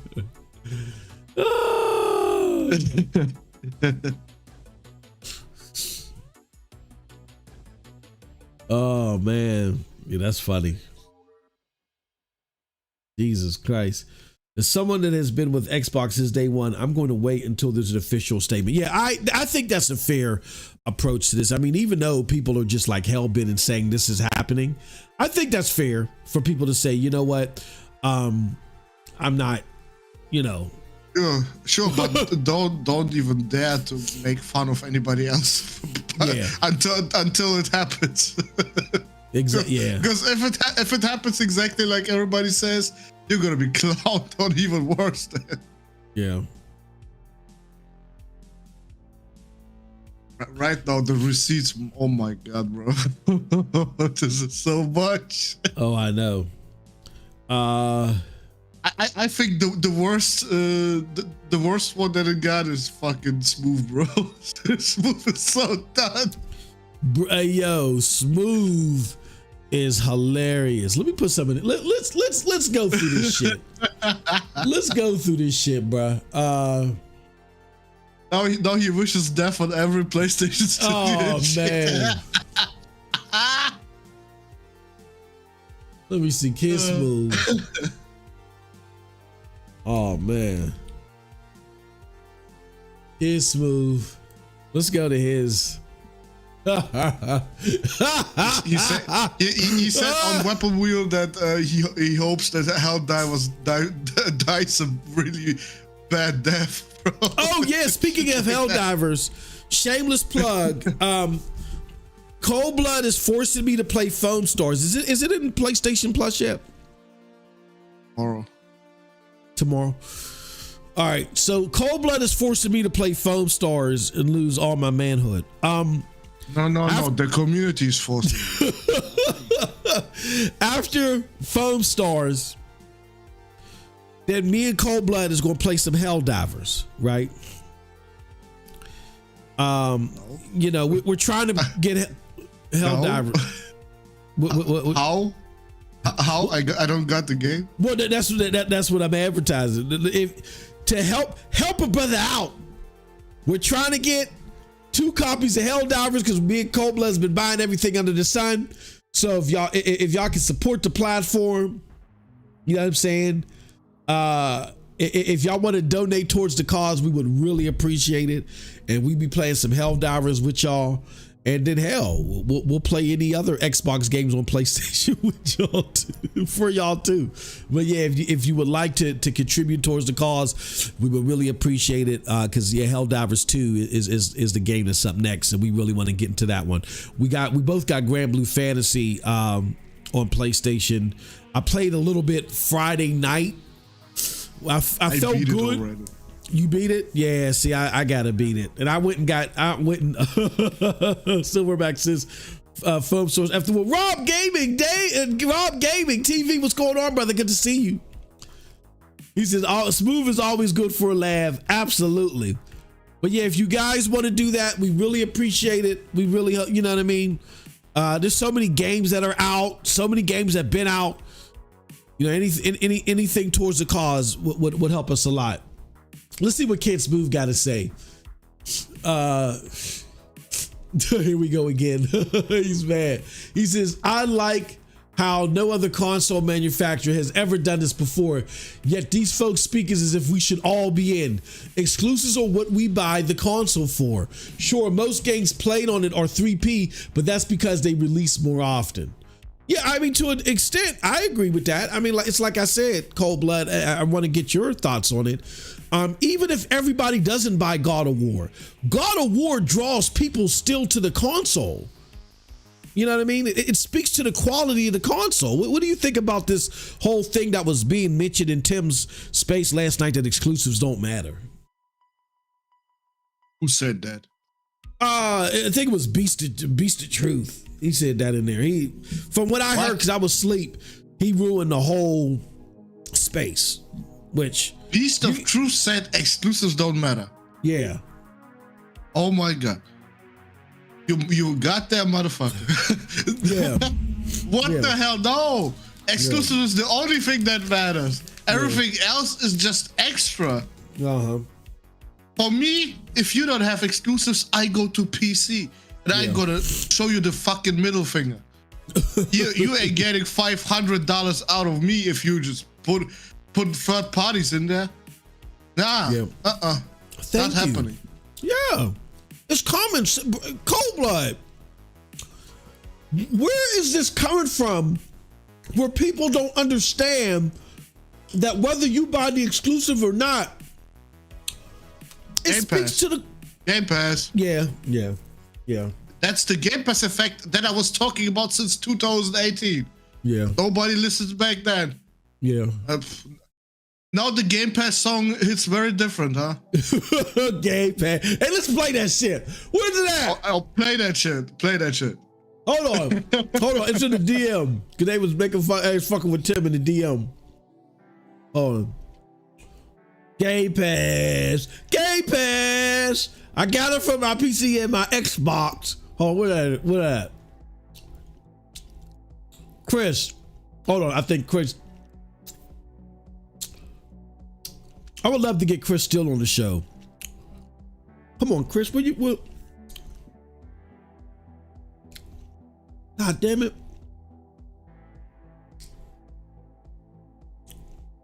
I can't find it. Oh well. I'll keep looking, but yeah, Silverback asks if you get super chats at 1,000 subscribers. Yeah, you do.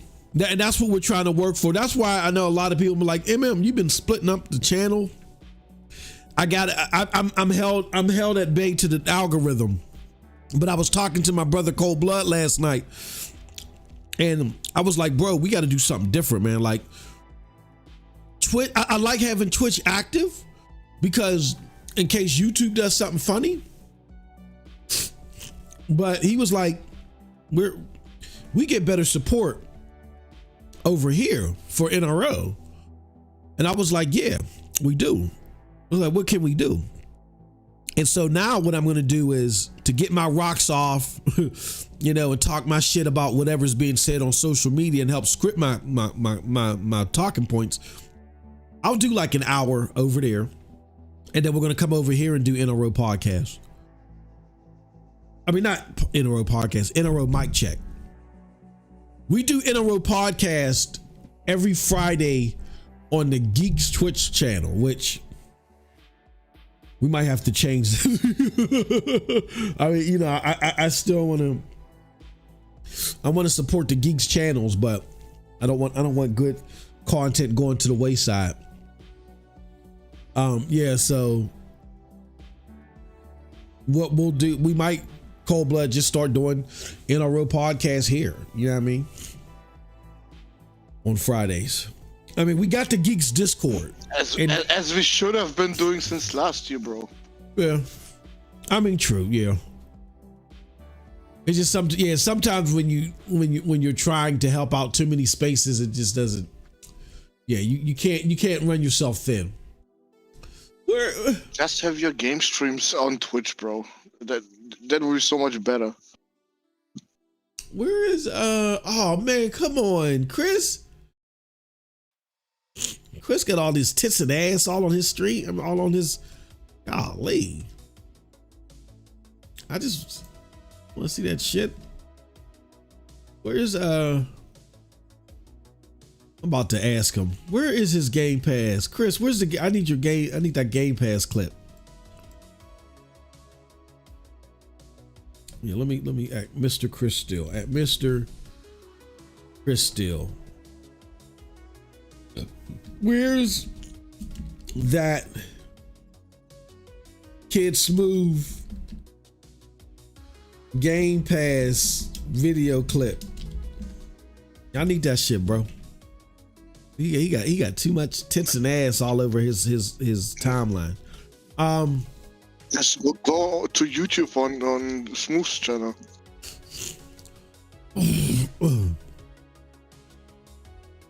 He had it in here too. We was cracking up. Oh, here it go. Here it go. I got it. Here we go. This is from the same guy that just said. This is from the same guy that just said FX. Oh, hold on, y'all about to get some premium hip hop. Here we go. Let's give you some premium hip hop.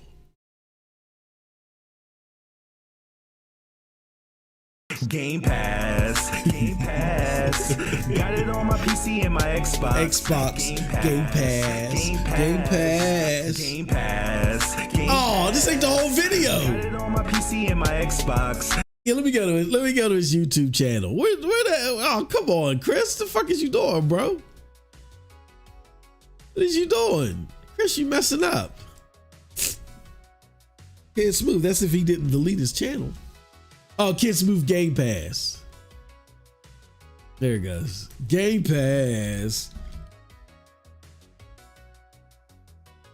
Here we go.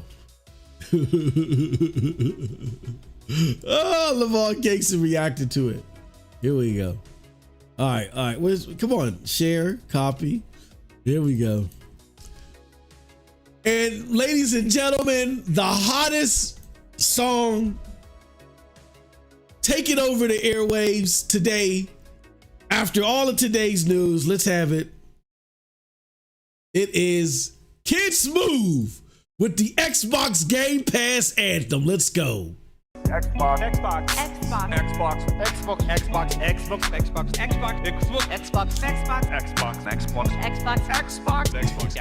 Game Pass. Xbox. Game Pass. Keep adding games to my backlog. Say got no games, man. Don't know what they saying. I just think they hating. Stuck on that PlayStation. Game Pass. Got it on my PC. Could he show more damn teeth? Come on, bro. For only $15. Bug stacks, Hades, even Among Us. 120 frames on that Psycho Nuts. Got games, niche games like Cluster Truck. No space on that SSD. No space. Day one on that Can't believe the money that it's saving me. It got Halo, Fable, and a little indie game called Sable. Man, I'm thankful that I'm able to put food on the table. Game Pass, got it on my PC and my Xbox. Game Pass. Keep adding games to my backlog. They say it got no games, man. Don't know what they saying. I just think they hate it. Stuck on that PlayStation. Game Pass. Game Pass. Got it on my PC and my Xbox. Psycho nuts. Like Garfield, backlog full of battlefields. And wait for that Starfield. Game Pass, such a deal. And we got that Call of Duty, mix that in with Trek to Yomi. Will not have no time for booty, trying to start that zombie army. And I hardly Smooth Switches never made that one. We got Forza, Motorsport, Deathloop, and Elder Scrolls, Redfall, Avowed, Hellblade, and Somerville with Game Pass. Game Pass, got it on my PC and my Xbox. Game Pass, Game Pass. Hey yo, man, don't know what they saying. They stuck on that PlayStation. Game Pass. Now games going to PlayStation. My PC and my Xbox. The thing I want you to know is this is about delivering great exclusive games for you. Whoa, shit! Hey, listen to that again. Go ahead. This is about delivering great exclusive games for you that ship on platforms where Game Pass exists. Not anymore. Oh man, woo, woo! Oh man, woo! A banger. That was a banger. Pump that in all y'all trucks, man. Cold blood. If I'm an Xbox content creator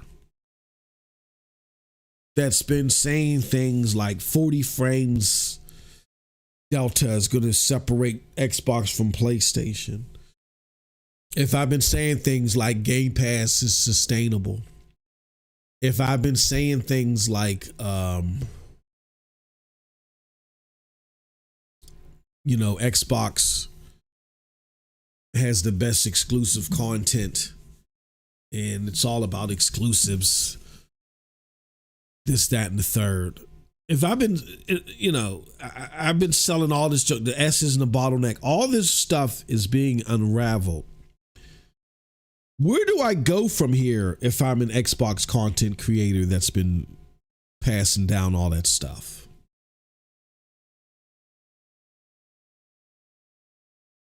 First step, delete your Twitter. Because it's nothing but fucking clouding at this point for you. Yeah. Second of all, if you got a YouTube channel, you gotta really think about what the fuck you're gonna. Oh yeah. Yep. Because if you still gonna put Game Pass content on there, oh my God. The only comments you're probably gonna see is that shit on PlayStation. When's that coming to Switch? Yeah. Oh man. Wow. Yeah, I don't know where these Xbox content creators go. Like I heard someone ask, what are PlayStation Xbox haters are going to do? They're going to talk about the game. They're going to do what they've been doing. They now have more content than ever. They can write this content forever. Look at Xbox. Oh, Xbox done bowed out. PlayStation killed them. They'll talk about that for 2 or 3 months. Then, oh man, Xbox really messed up gaming and this they're trying to do. They're still going to point out how Xbox, quote unquote, is messing up gaming. With Game Pass, they're trying to create all these AA games and do this and that. If you are an Xbox hater, you have content forever. Don't worry about them. What are you going to do? You know what I'm saying? What are you going to do? Again, that's why I'm saying I'm holding out hope for them. There's a 20% chance this isn't true. Anything's possible, Cold Blood. Look, there was a point in time that I thought, even here on this channel, that Xbox wouldn't pull out the ABK deal, and they were able to do that. Dude, if even anything of this is not true, it's still so funny how they reacted to it. The reaction. Because now the exclusives don't matter crowd can piss the fuck off. Yep. I'm serious. Yep. Exactly. Yep. Because all of them are fucking whining on Twitter right now. Yep. Nah, you ain't going back to that shit now. You're done. You're done. Because your true colors were shown. Yep. Your true colors were shown. Yeah, when I heard that exclusives don't matter, I mean, I looked at that. Oh, well, go USA, like my response. Oh, y'all gonna put out a theatrical?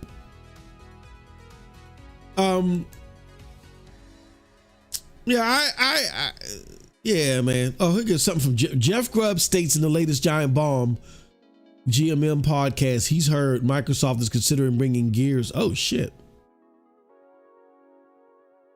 So that came from Jeff Grubb. Here we go. With Jeff Grubb, I wouldn't be 100%.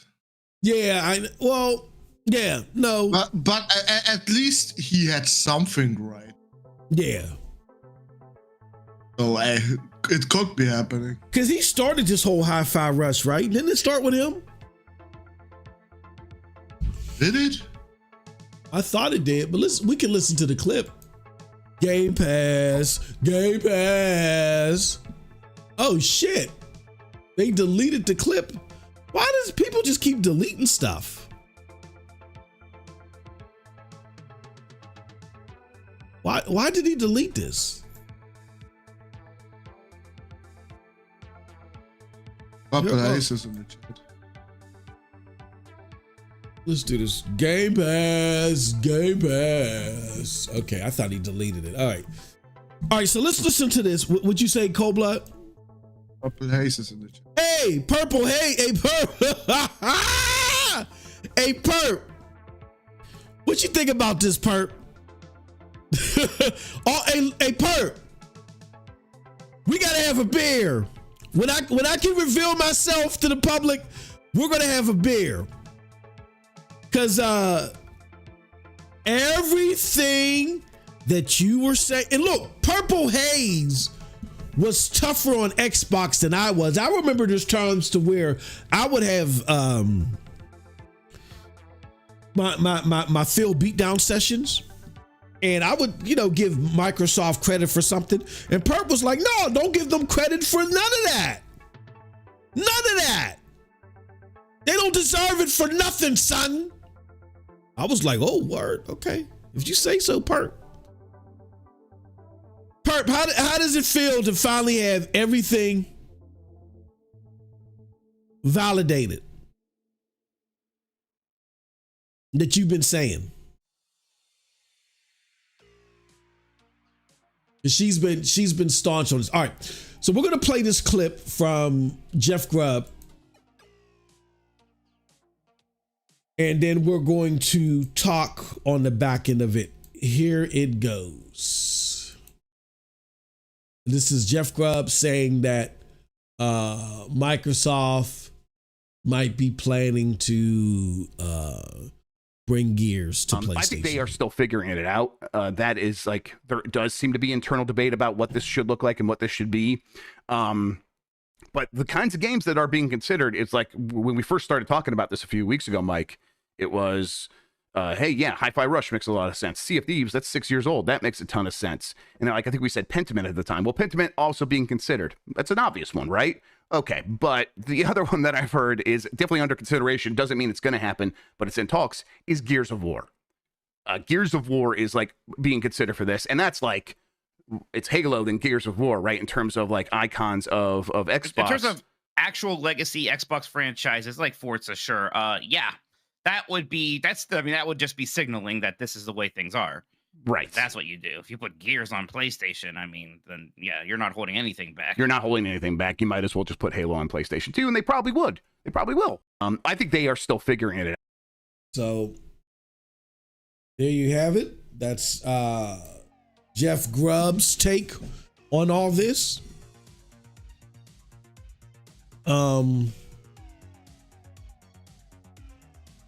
It says Warriors is also saying Indiana Jones, no statement from Xbox yet.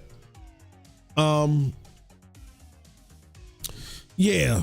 I don't know. I mean, everybody is saying different games. It sounds like they're assessing stuff, but the first ones that are that people are guaranteeing are Sea of Thieves and Hi-Fi Rush. And those two, even if it's only those two, those within itself burst wide open all of the stuff that they were told by Xbox. Like, you know, everybody was praising Sea of Thieves. Remember, Phil Spencer said, what did Phil Spencer say? That they purchased Bethesda for exclusive content for wherever Game Pass is at. That's what Phil Spencer said. That came out of his mouth. So if that's not what they're doing, then you got to look back and you got to ask, what else has Phil said to just say it? I gave you my theory. He was placating and made an argument to Satya to placate to the Xtreme fanboy brass on Twitter because he felt like that was so important. And Satya said, okay. Just like how he tried to compel or that's not the right word, but he tried to convey to Satya, look, we got the best console. We're going to outdo PlayStation. I mean, he said all these things about why they would outdo PlayStation, and you ain't had no games. You did not have the typical draws that draws people to your console. Within the first 3 years, people come to your console for exclusives because in those first 3 years, it's the hardcore gamers buying new consoles. That's the way it always works. And you putting out a $300 console was not changing that. The only thing that it may have done is it may have made hardcore gamers that were like, should I have a PlayStation? Should I get an Xbox 2? You may have had some hardcore gamers think that, like they bought their PlayStation first, and then maybe the next year they said, oh, this Game Pass is filling up. Let me get a $300 Xbox as well just to test out this Game Pass. You may have had some hardcore gamers think that, but you were not bringing hardcore gamer. You were not bringing casuals. These same casuals and the overflow of additional casuals from the pandemic, they had just bought consoles. You got to remember, because of the pandemic, they had just bought consoles. Why would they buy a $300 console?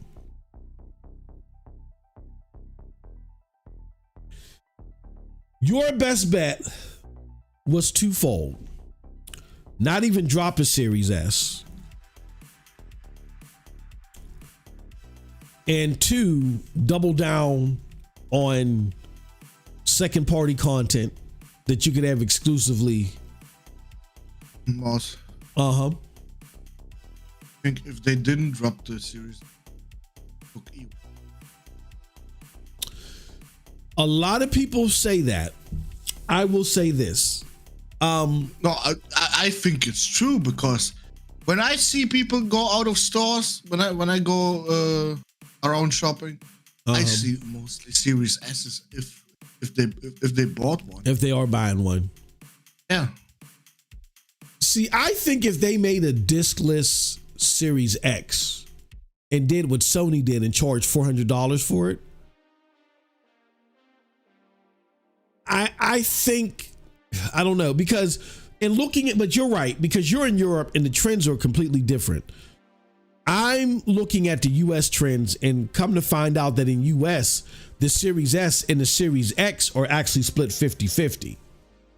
I think it's when you get outside of US or North America that it's like, yeah, nah, I don't even want an Xbox. I don't even want to bother with one unless it's a Series S. So you could be right there. I don't know, man. I just think I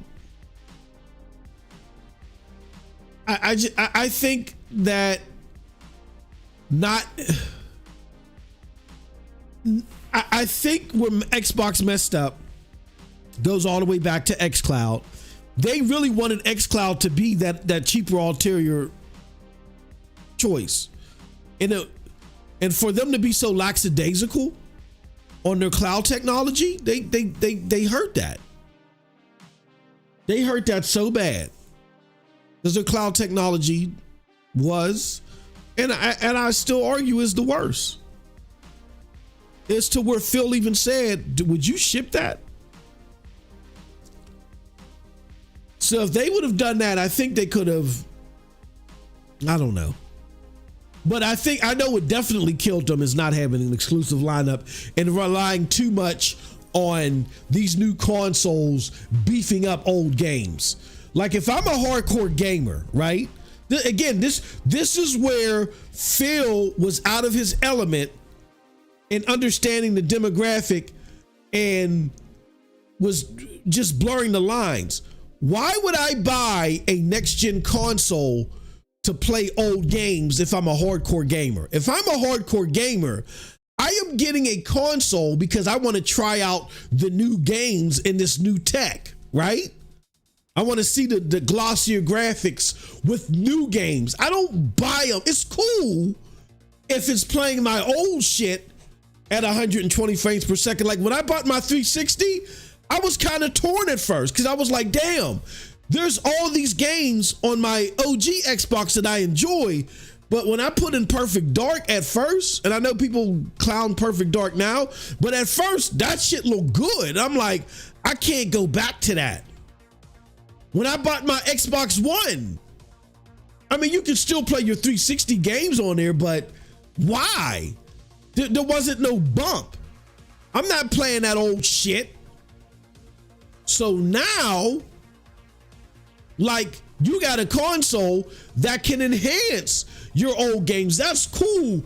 That can't lead the pack. What has to lead the pack is you got next gen experiences. And I just don't understand why they weren't out there making deals, even if their studios couldn't come up with something, why they weren't out there buying shit.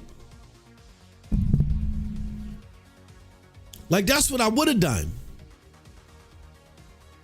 If you're not going to buy shit for your next, it don't make any sense. People don't buy new consoles to gloss up old fucking games. That was just a stupid proposal, and that's where they fucked up. By not following the trends. But all of y'all fell for that dumb shit, bro. Like, they all fell for that dumb shit. Cold Blood, yeah, man. Yeah, wait till they see that they can play 1440p. I don't give a fuck if I can play Siege at 1440p. What new game do you have? Where's the new tech? Nobody buys new console. Nobody buys new consoles at launch for old shit. It's because Xbox lost its way in following the tried and true rules. and then y'all fell for the okie doke with them, that everybody's shocked. Should nobody be shocked? All this bullshit about, oh yeah, people are just gonna buy PlayStation. Explain the 360 then. The fucking PlayStation was just dominant. It was a household name. Explain the 360. When you follow the rules of the game and you execute on those rules, you give yourself a chance. This new regime tried to deviate the rules and from behind.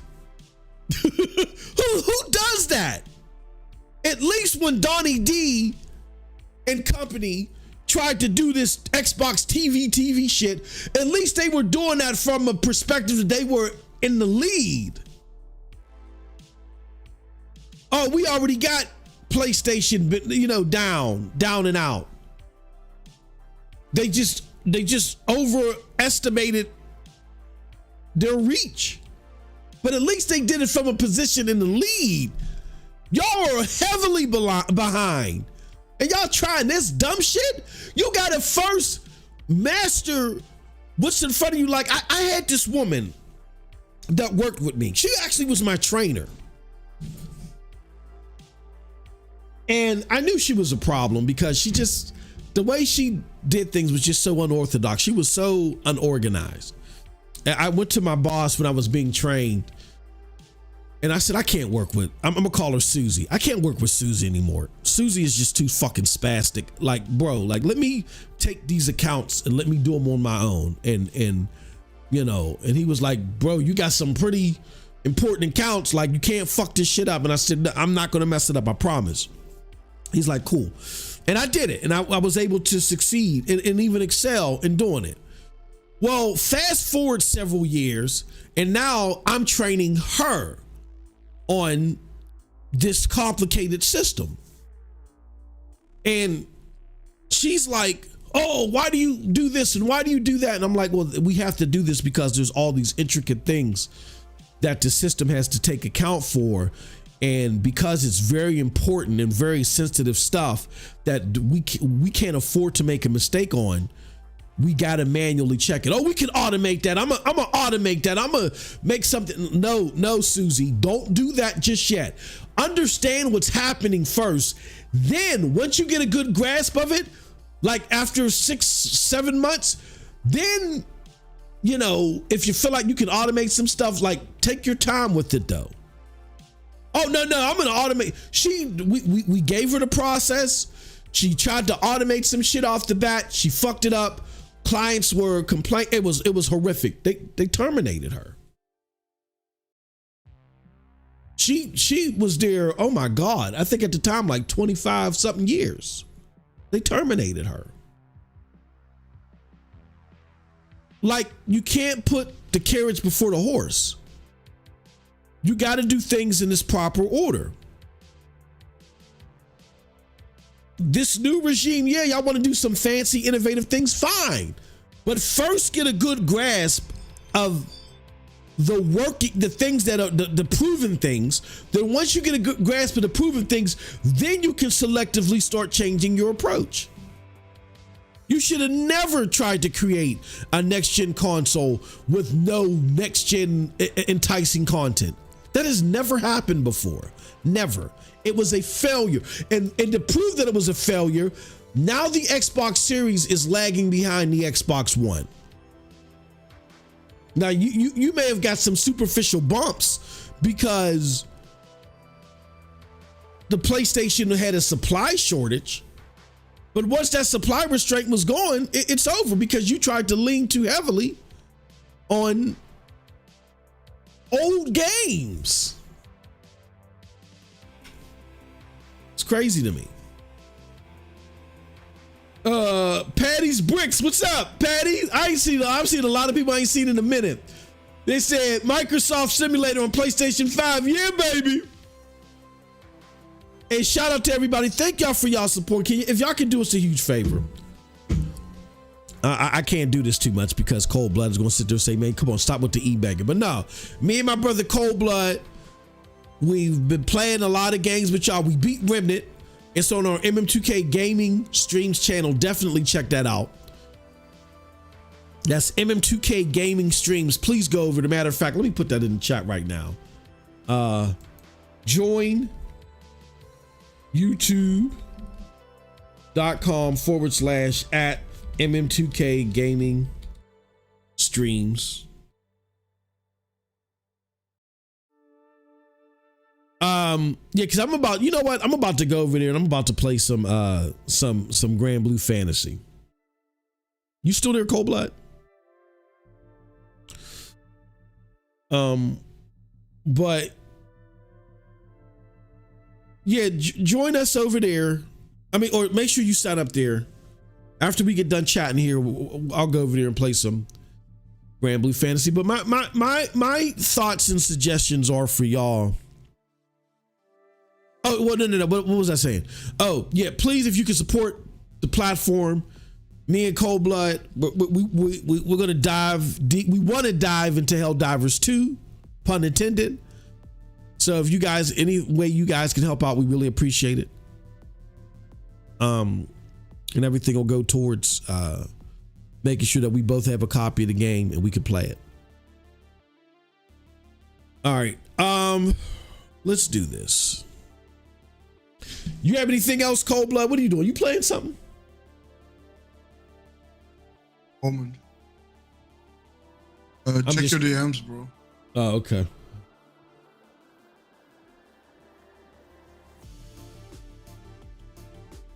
Holy shit. That has to be a joke.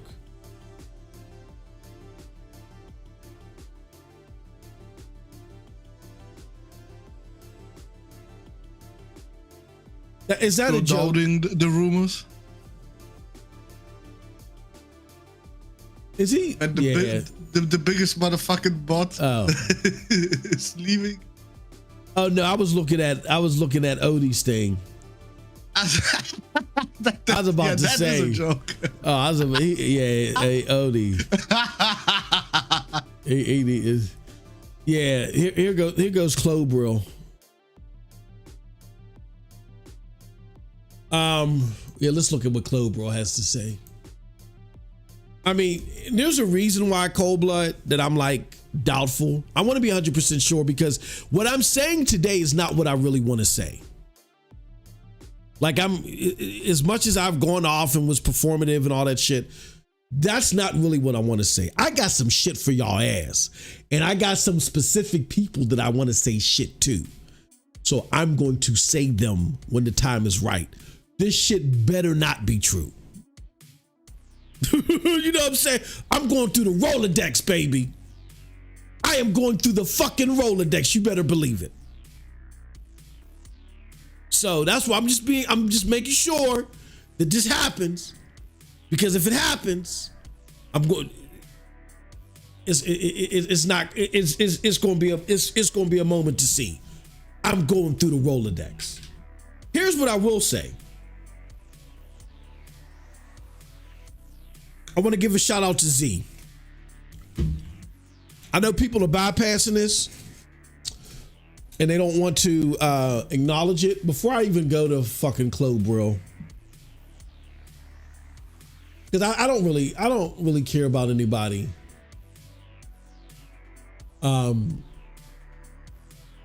He just says it depends on what the news are gonna be, how he's gonna be active on the platform.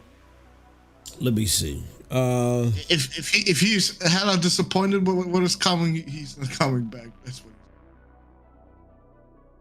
See here. Where is I see stuff. Where is oh, next gen. There you go. So I want to show y'all the person that I follow. Like, this is my bro. But his these bricks. Thank yeah. you for the subscription. Oh, what happened? These bricks subscribe. Oh, thanks. Thank you, brother. Thank you. Thank you so much.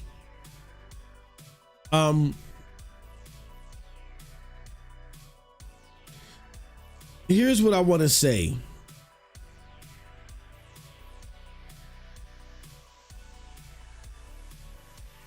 Next Gen 720 isn't getting his flowers. Y'all can sit there and say, oh, the content is too raunchy or this, that, and the other. Who cares? At the end of the day, bro was trying to tell y'all, he was trying to warn y'all years ago, even before y'all even knew who the fucking MM2K was. And y'all likely wouldn't know who an MM2K was if it wasn't for Z. But he was trying to tell y'all about this shit years ago, and y'all didn't want to listen. That's why I'm not too bent out of shape. I'm not bent out of shape at all at how y'all treated me, because I saw what y'all did to him. Y'all tried to call the police on him.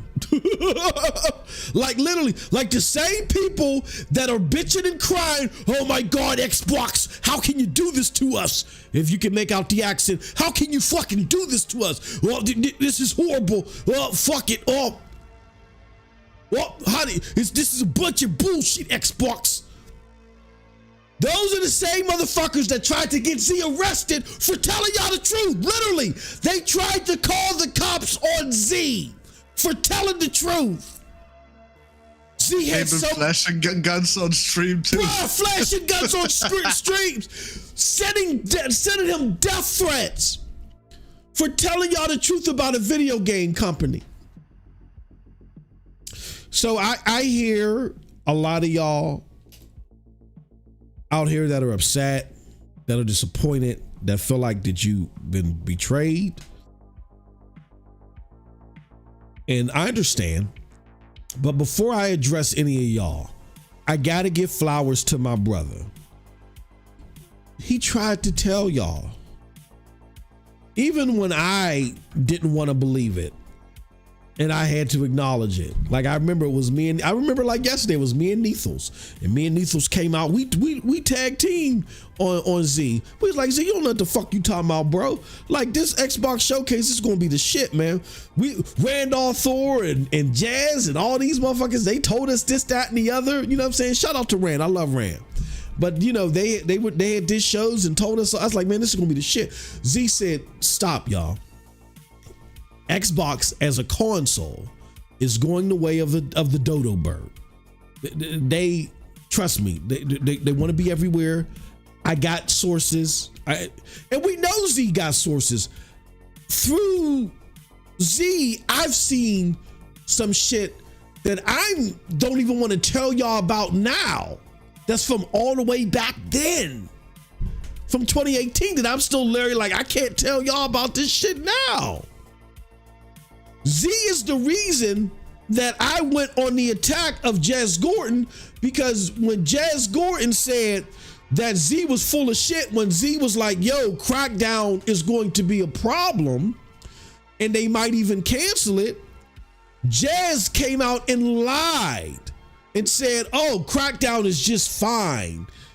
It's you know, I'm playing a playable base, which that was true. But what he was trying to do was he was trying to deceive you, like Crackdown wasn't a problem. And to prove that Crackdown was a problem and Z wasn't lying, that that Crackdown was being looked at as being so bad that they were thinking about canceling it. To prove it, Jez's score was low as shit on Crackdown 3. Z was hearing from developers back then, yo, this is not working out. And there's been talks about canceling this. He didn't say it was going to be canceled, but Jazz had to come out and damage control like that and sat there and lied on Z. Even after Jazz, when he worked somewhere else, used to feed Z information. So I don't feel bad for Jazz. I'm not calling and checking up on Jazz. You get what you pay for. Like I said, I got a Rolodex of motherfuckers I got to address if this shit is true.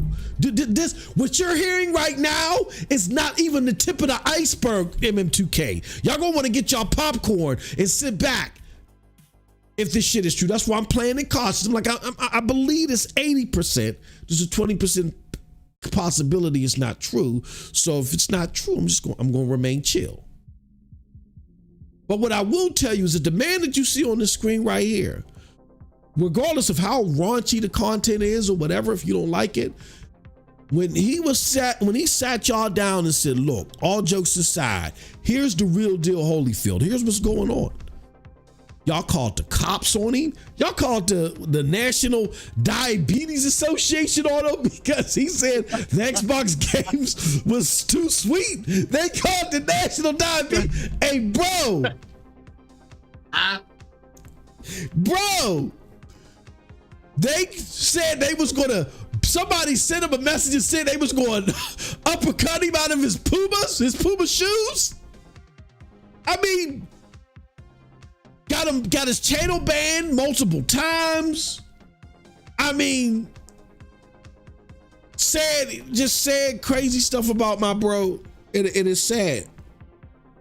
Before I acknowledge anybody's pain or their shock, I just got to give a kudos out to Z. Z tried to tell y'all, and unlike y'all, I fucking listened. You know what I'm saying? Even though I didn't want to believe it, I listened because the dots were being connected. And instead of just rejecting it, I researched it. That's what happens when you want to be informed instead of wanting to just belong. So I'm chill right now. Hey, Cold Blood, I'm chill right now.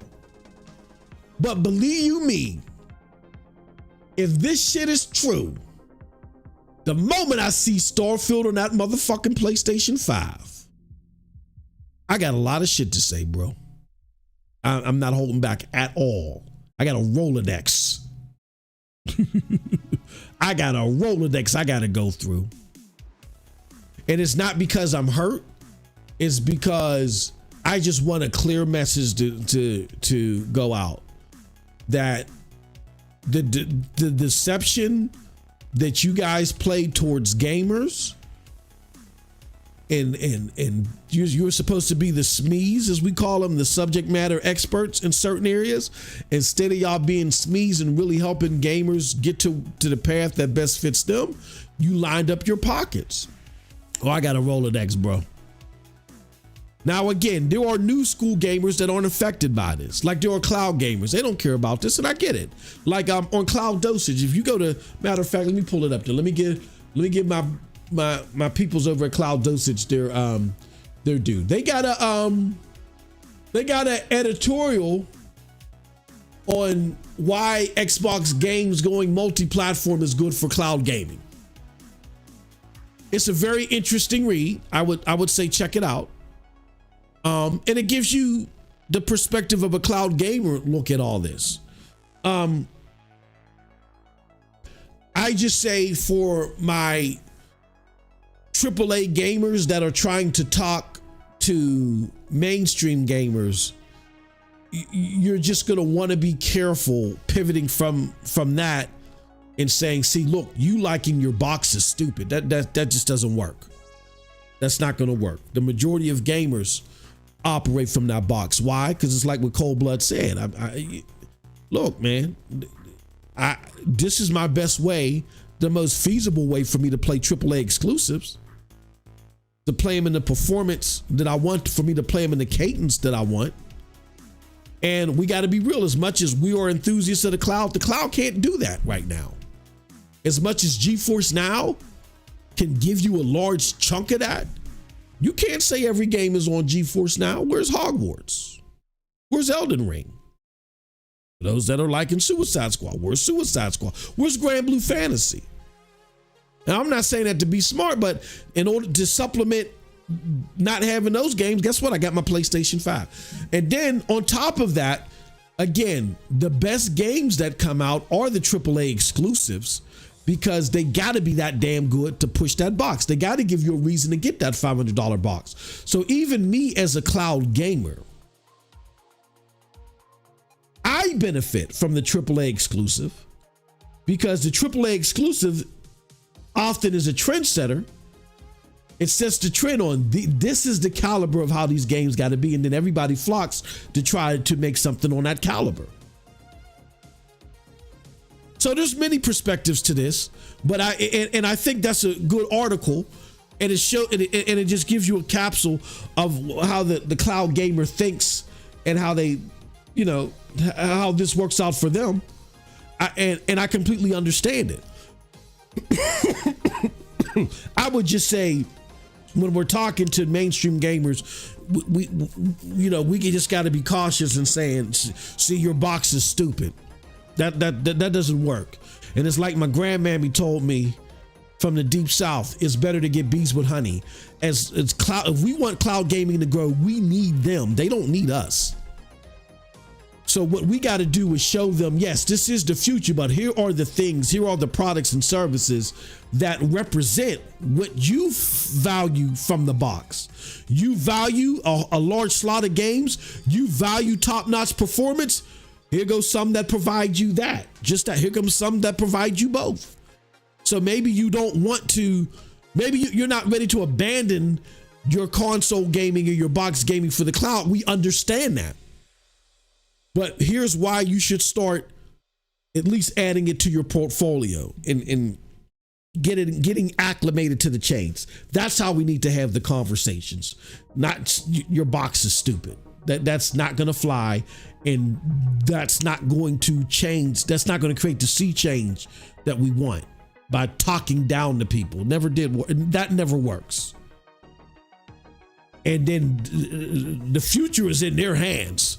Like, we may be able to look and see what's sensibly, which is the best outcome for the future for everybody, but the future is still the ball's in their court. They are the mainstream. The mainstream needs to come over there. So we just got to be we got to be careful on how we pivot that message. But check out that article. It's a great article. Gives you a real clear sense of how this affects cloud gamers or a sector of it. Definitely check it out over on Cloud Dosage.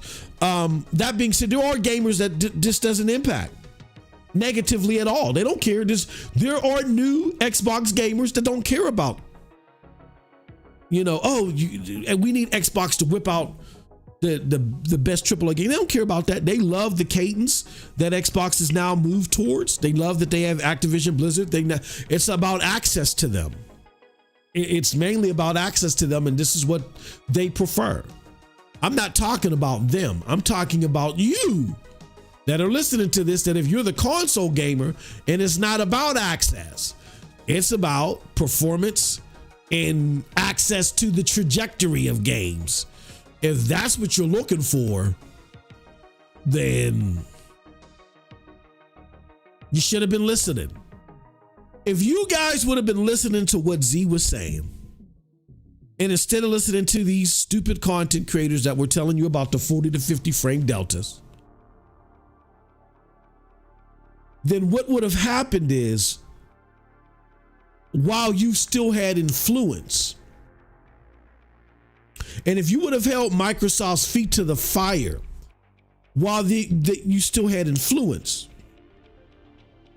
what that would have done is it would have allowed money to be shelled out. It would have forced their hand. Money would have been shelled out so they get some great second party deals or get some third party timed exclusives. So they make the box more valuable. So it sells more. People are like, oh, I can only get that on Xbox. Let me get an Xbox. That game is dope. I got to play that. When that dynamic happens, then your box sells more, right? It's more lucrative. And you don't have people like the CFO, Amy Hood, and you don't have Amy Hood and other people at Microsoft trying to go third party.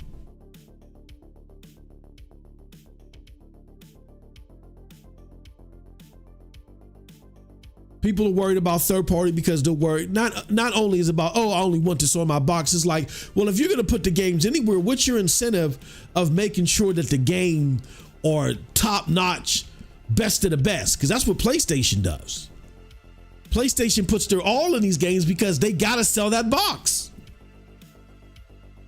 Now you don't have to sell a box. You're just putting out a game.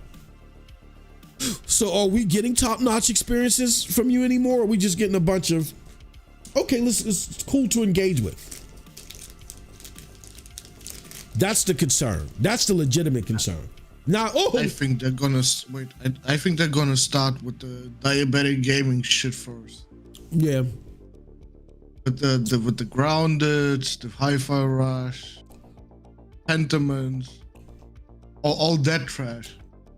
Yeah. And I hope they're looking at the sales numbers, because if those are not even more than what Xbox did, don't do this. Well, Don't do this. I mean, yeah, it would be hella funny if you did it, but I don't know, man. I like I said to you, I'd rather have them do PC. Because at that point, they could use the advantages of PC. Yeah. And make the Xbox that they made a fucking streaming, just like GeForce Now is. Yeah, I think that's where they wanted to go. They wanted to like make, yeah, if you want to make the Xbox a stream box and still keep some type of exclusivity, that's fine. I think where they messed up is Bethesda. Bethesda was the catalyst that forced them to have to put the biggest IPs everywhere. Because if they don't pull that shit with Bethesda, then there is no Google running to or other people running to the regulators crying. They don't have a strong case, and so then you don't see. Now I get cloud gamers are going to get upset with this. Oh, MM2K, what are you talking? But yeah, you don't see them having to put Call of Duty on everywhere, which was the antithesis of what they wanted to do. They wanted to smother out Amazon. And then what they wanted to do was go to PlayStation and say, PlayStation, you want these games? Now you're going to have to put Game Pass on there. I mean, that would have created, but I mean, I'm not sure if that's the competition I wanted from Xbox. What I want Xbox to do is not necessarily suck up all the AAA developers and just make the AAA games under Microsoft. That's not what I want from them. Even if they are going to put it on the cloud, I'd rather not, me personally, I'd rather not have access to it on the cloud, because look at what they're going to do to Call of Duty. It sounds like now, Charlie, when you read the tweets from Charlie Intel, it's not looking good. What I would rather Microsoft do is just get some talent together. What they were supposed to be doing with the initiative, get some talent together. Get some people that know how to make good games and to just start putting out some great content. Start putting out some great new exclusive content. Like, put out some great shit. But it's not what's happening. And because Bethesda was the catalyst to force them to now, put their, belong to the streets, they're like, well, fuck it. Like, hold it. Our consoles are so, like, I think the biggest sign was Starfield, and people could have been better prepared for this if people didn't lie about Starfield. Like Xbox era, they are still lying. They're talking, Starfield was a great success. If Starfield is a great success, Starfield creates a whole shitload of new Game Pass subscribers. It sells a shit ton of Xbox consoles. This isn't happening. I guarantee you this isn't happening, because Phil, there's a glimmer of hope to what Phil wanted to do. Starfield Starfield generated some numbers. It did do some great launch engagements. It did sell a lot on Steam, you know, but it wasn't sustained enough to fit their business model.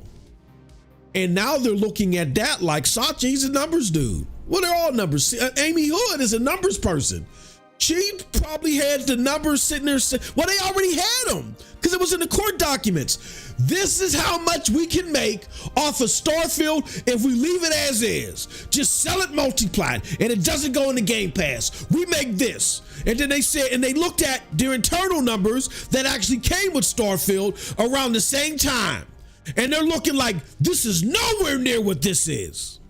Because I said on the previous show, if Starfield would have remained multiplied, easily it could have sold 20 million by the end of 2023. Easily. I'm not saying that the game is that, but there had that much hype behind it. It easily could have sold 20 million. Because hell, Cyberpunk did. Now, to your point, Cold Blood, there was a lot that probably would have been refunded or whatever, but I still think they would have came out on the plus side. You know what I'm saying? Of the revenue than they did with it being day and date and Game Pass.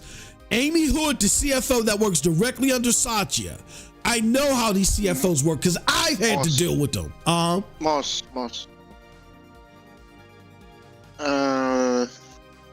The problem with Starfield is it was supposed to be a 10-year game, right? Yeah. Well, look at the Steam numbers now. They don't look like a 10-year game, not even a fucking 4 months game. Exactly. They're already abandoning this fucking game like it's a fucking sickness. Yeah. And even though if they would have abandoned the game, because it still would have fell short, can you imagine if those were sales instead of engagements? They still would have made a bunch of money. At least they would have made their money. They would have made their money back on the development. Exactly. And then some. Exactly. It still would have fell short of expectations. And after that, it don't even matter if they sell the DLC afterwards. Thank you. They already made their money. Yes. Exactly. Amy Hood is looking at that. They should never have put Bethesda games into Game Pass. Exactly. I agree. I don't think they should have ever put them in Game Pass, and I think they should have left them multiplat. That's what they originally wanted to do. And Phil Spencer placating to this fan. I saw them the crying podcast. Now look at me now. Look at me now.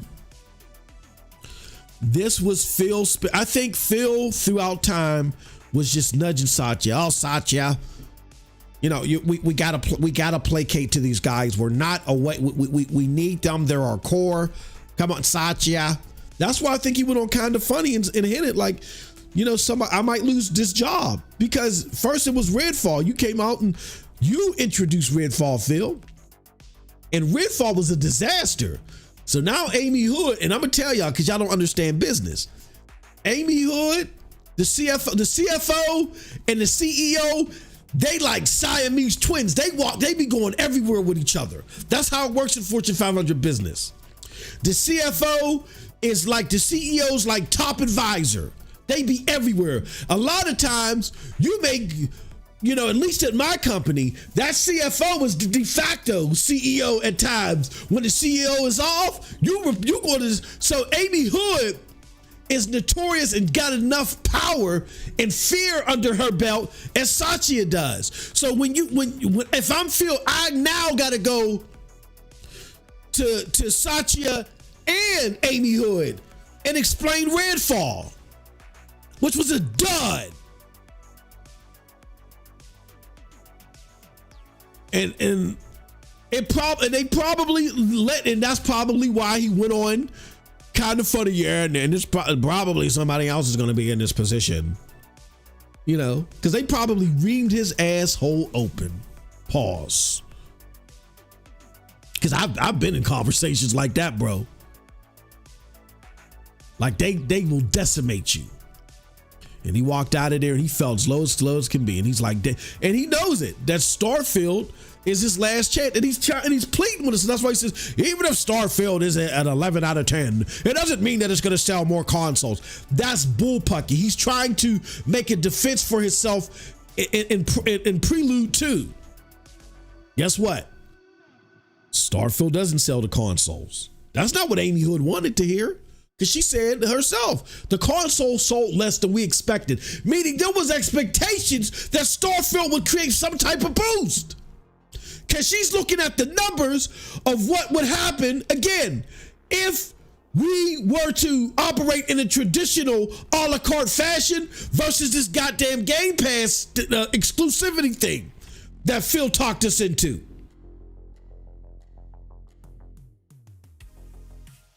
We was trying to tell y'all that. Nobody wanted to listen. Dusty Rand says, is one of those who was big in Stadia. I hope this isn't all over again. I heard that there was an employee that started all of this. So Dusty, what happened was, an employee came out, didn't want this to happen, leaked this out. I think there's something to learn from Stadia. Like with Stadia, a lot of us did not understand Google properly. I'm gonna be honest, I'm not making an excuse for myself because I should have done the homework. I did not understand Google's penchant that when the pressure was high, they drop stuff. I routinely and others routinely talked about Stadia is a paid for service. They don't drop paid for services like that. That is legacy content. Under this current CEO, which I hear from some internal sources, he's not their favorite CEO. He's a little bit more reactionary. And we did not do our homework far enough. Like I remember there was an email interaction that I had with somebody that seemed that was right. The guy called himself the Stadia Overlord or something like that. He has a picture of one of the South Park people. I think he goes by McSetty now or something like that. He had showed me a tweet. And I remember because it did give me chills up my spine. But then I shrugged it off. I was like, Stadia said that Google's Stadia said that they're not abandoning Stadia. That they're in it for the long haul. So, and I was like, I don't believe that's perpetual forever, but I don't think they're in the danger zone this time. I had said at worst by 2023, they would get out the game. I'm thinking by the end of 2023, if they can't get things together. I was like, but no, it's not going to happen until they try to integrate with Google. Once they integrate with Google, if they can't see any uptick, then I would expect them to get out of the game. He sent me a tweet for Google One and said this is the exact same verbiage that Google said for Google One, that they're in it for the long haul. Well, not Google. What was it? Google, the thing where Google was trying to compete with Facebook. And I saw that and I said, oh shit. but I shrugged it. I was like, nah, this is different this time. Because my brain wasn't trained to understand the levity in which this current regime at Google is ready to drop shit. So, yeah. If anything Stadia showed us, you got to do your research. I didn't understand how spastic decisions were being made under this new CEO. But I understand Microsoft like the back of my hand. So, okay, some of that stuff I didn't realize with Google, to where they could be a little bit spastic, even though everybody else is staying in. You got Boosteroid still staying in. Amazon, for crying out loud, is still staying in. We ain't heard nothing from them in Lord knows how long. You know, Google's the only one that dropped out. What in the hell is going on? You know what I mean? With all that said, we have more than enough information on Microsoft. I would say don't let this be the second time that you let your hopes cloak reality. Don't let your hopes cloak reality. I know too much about Microsoft, and I understand this regime like the back of my hand. That's why I was able to forecast these rumors before these rumors started getting reported everywhere. We just got to be better at not letting our hopes cloak reality. He says, I bet after all this backlash, they say that just Bethesda will be multi. This is, I'm mid on it right now. I haven't been invested in Xbox as long. I've got my Series S because of the Black Friday price. I got it for games that have no business running on Switch. Zia Hero says, even if they say only a few games are coming to PlayStation, can we believe them? No. Yeah, exactly. So, yeah, I mean, it is what it is, people. I hope that we now understand why it's important to maybe not just look at me and say, MM2K, you're a hater. You just hate Xbox. No, look, man, I used to be on the games. I was notorious on the GameSpot forums. Y'all think I'm quote unquote bad now. I'm notorious on the GameSpot forums. They had to ban me all the time, man. I was giving those ponies that business. I was giving them heck over there, man. Every day after work. Big Xbox enthusiast. Xbox kind of like changed my life as a gamer. They presented to me games that I just didn't think were possible. Open world exploration and BioShock, even though that was only a timed exclusive. I mean, they helped make those games come to reality. Kevin Levine said if it wasn't for the help from Microsoft, the BioShock wouldn't have seen the light of day. BioShock to me changed gaming because you see so many games that after BioShock trying to do that hybrid first person open world stuff, shooting and magical spells and all that crazy stuff. I couldn't imagine gaming without it. Mass Effect, it's another one that they brought to fruition. I was big on Xbox, very big on Xbox. And it was because of the games that they were curating or the games that they were creating. When they went away from what made Xbox, I was disappointed. But I was disappointed when the GameCube kind of got out of the AAA genre defining space and went to the Wii. But the reason why I land-based Xbox and I didn't land-base GameCube is because when Nintendo did it, they were honest. Look, we're out of this AAA genre defining space. We're doing something different.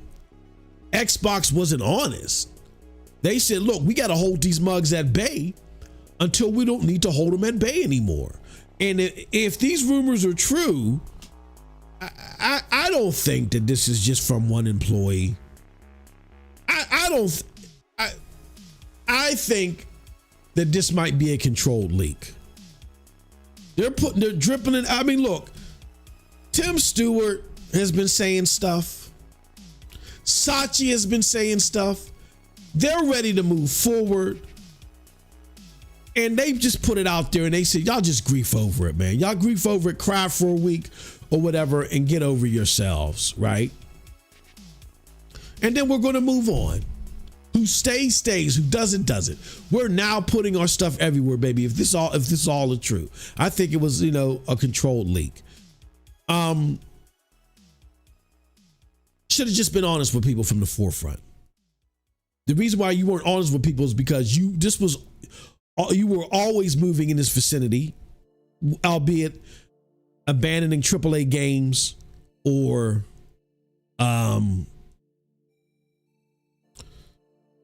being multi-plat or both. You were always moving in this vicinity.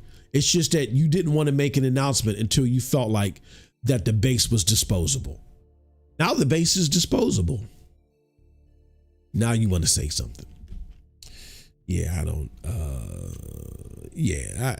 I'm not. I'm not new to this. I sent you some. Let me see. But the thing is that I tried telling y'all this time and time again, man.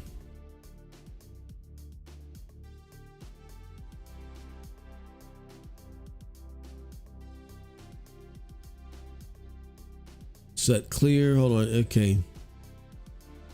Set clear design goals and deliverables. Focusing the systems design team on achieving on all platforms. Yeah. Cold Blood just sent me something here. Let me this is from let me put it up here on the screen. Come on. I want to share it. Stop that. Copy. All right, let's do this. Whoops, wrong screen. Yeah, man. I mean, I don't know what to tell y'all. Oh, that's the wrong. All right, whoa, what in the hell is going on? That's Clobrill's statement. I don't care about Clob. I really don't care. That's why I didn't even go into his comment. I'm not gonna sit there and cry because Clobrill, after cascading a lot of pie in the sky stuff. It says next Halo confirmed to becoming a PlayStation Microsoft website. And it says lead game system designer. Before this I guess is an open job for the next Halo game, and under the responsibility, set clear design goals and deliverables, focusing the systems design team on achieving a high quality, cohesive experience for all players on all platforms. I mean, that's a little ambiguous, but I think it underscores the point that maybe they've already made up their mind. Better not be PlayStation. I think it's coming. If the rumors start surfacing to be true, then yeah, it's going to be PlayStation 2. Because Microsoft, I think even in these job descriptions, they were very keen in saying Xbox, Game Pass, wherever, Xbox or wherever Game Pass is at, and PC, you know what I mean? Doesn't necessarily mean PlayStation.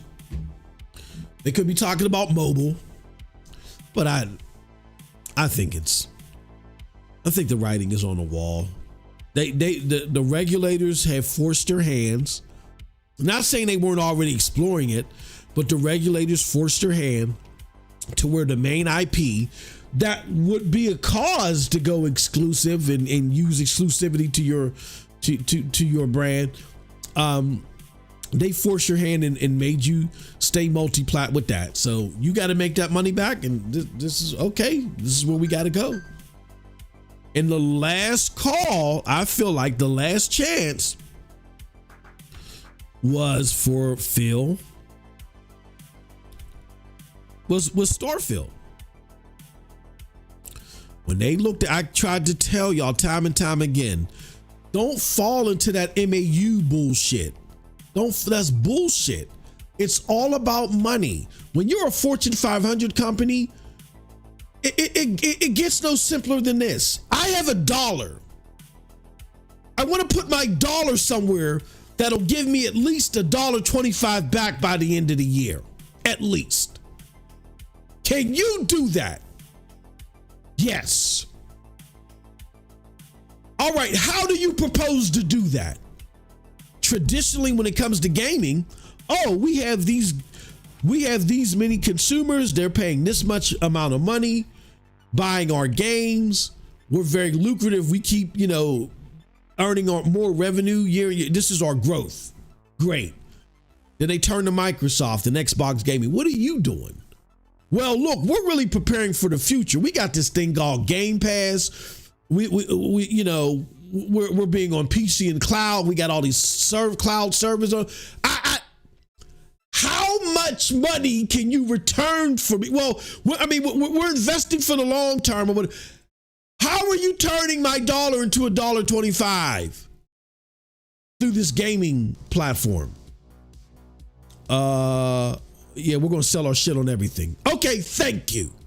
Yeah, you can take my dollar. It gets no simpler than that. That's all it is. You as the consumer are just a catalyst to the investor. So now you got this wide catalog that is already on the record for making $7.8 billion a year or $7.9 billion a year. What is the projections if you only leave this on Game Pass versus the 7.9 billion? What we're only projecting to make 3.4 billion? Oh, get the hell out of here. No, y'all gonna sell that shit. Matter of fact, put all this other shit out over there everywhere too. Phil's last stance in proving that it was a worthy effort to placate to y'all was Starfield. And when that didn't produce the results, Satya said game over. Don't believe me? Fine. Tim Dog, who plays with games with Phil, who's very resourced. Trust me, he's way more resourced than a lot of y'all sitting out there just guessing, counting on your fingers and toes, trying to figure out what Xbox is going to do. He said that part of this is due to Game Pass being on the brink of not being sustainable for the long term and them having to recoup that money. I just want to show y'all one thing one last time before we go. Tim Dog, this is a great podcast. Definitely listen to it. I'm going to leave the link to this post from Idle Sloth here. Let me. Revelations from Tim Dog.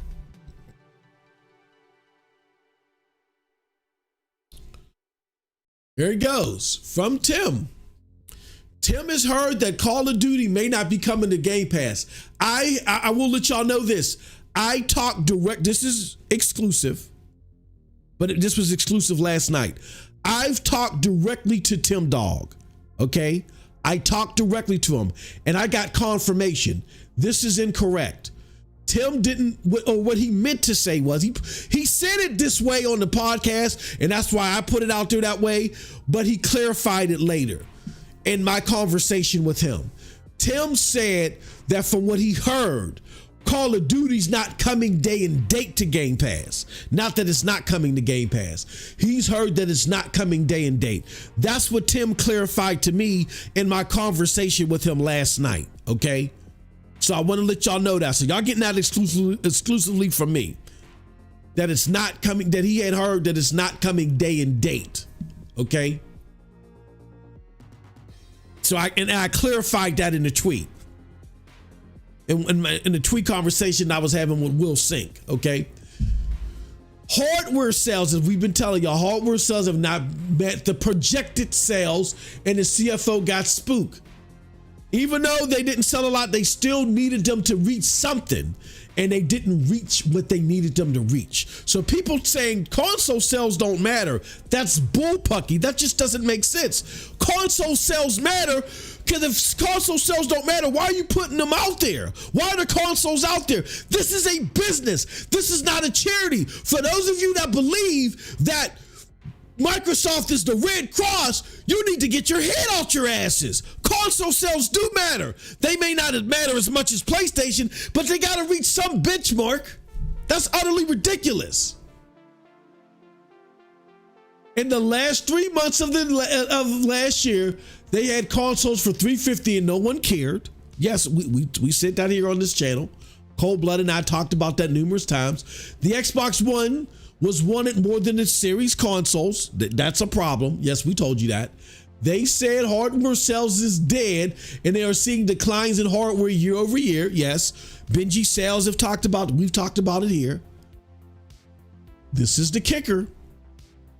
Game Pass is unsustainable. But Phil said again, Phil he's not required by law to tell y'all the truth.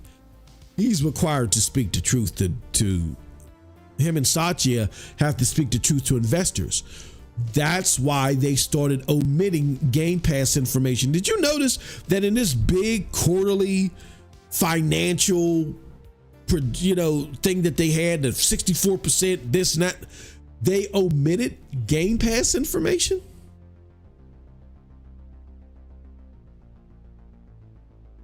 Enough said.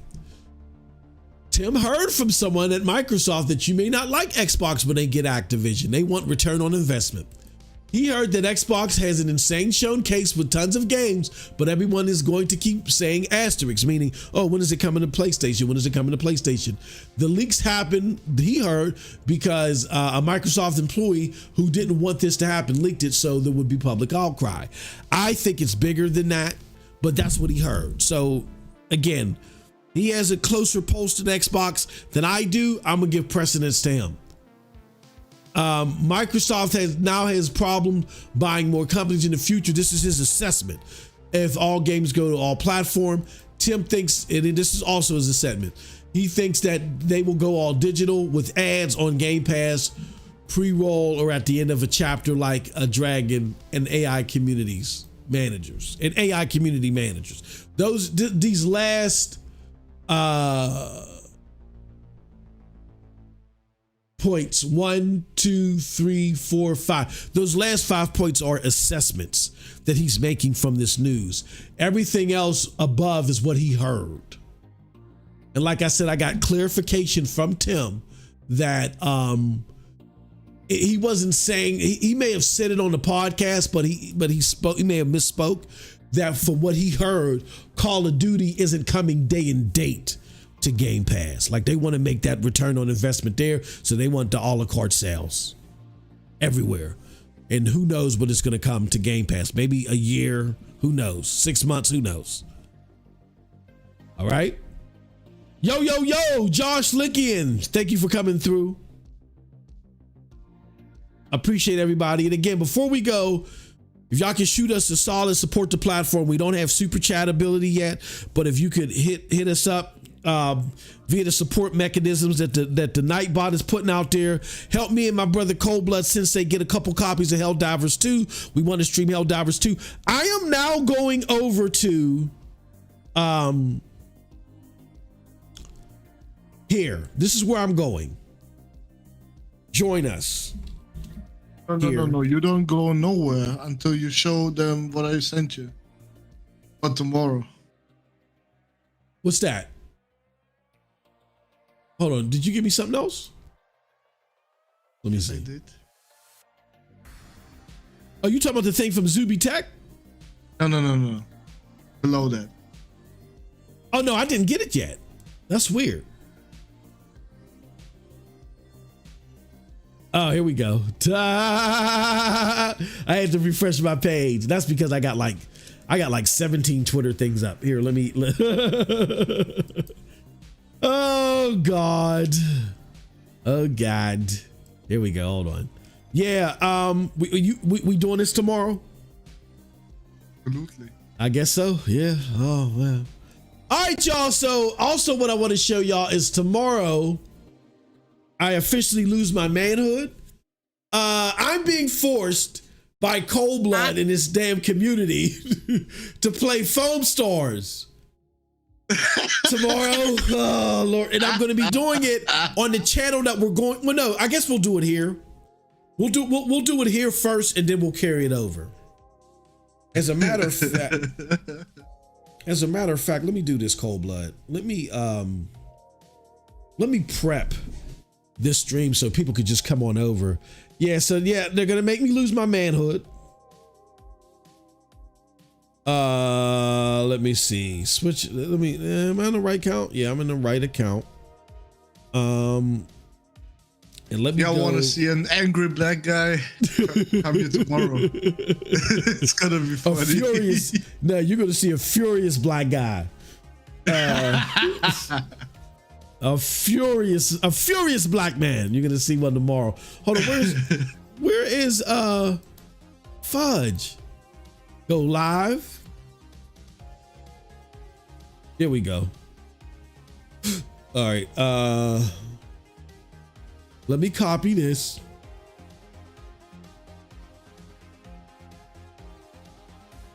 And then let me see if I can go. Did I copy it? Let me see if I can go to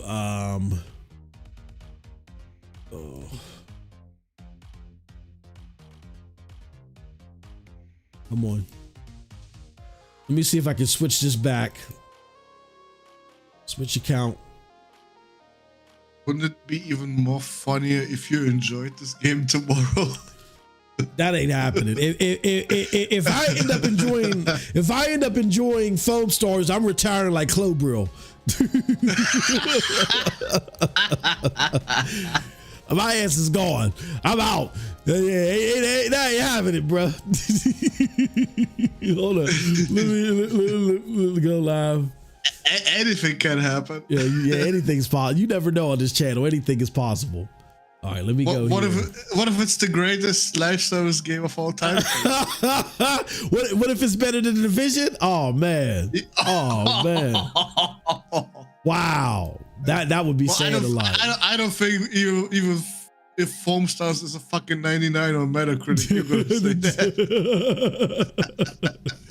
I don't have any tags here. Customization. Is there any way? No, it's not gonna let me do it. Damn it. Yeah, it doesn't let you do it. That sucks, bro. They should. And why is this entertainment? This should be gaming. And this is what? Starfield. I gotta add. Sean needs to know this. He was looking forward to it. Paid promotion. Tags. I don't have any tags here. So it doesn't. Okay. All right. So I'll add all that shit later. Division is the GOAT. Yes. Tell me about it. All right. So I'm going to do this, y'all. Join me here for a new game stream. I'm going to be streaming a game here.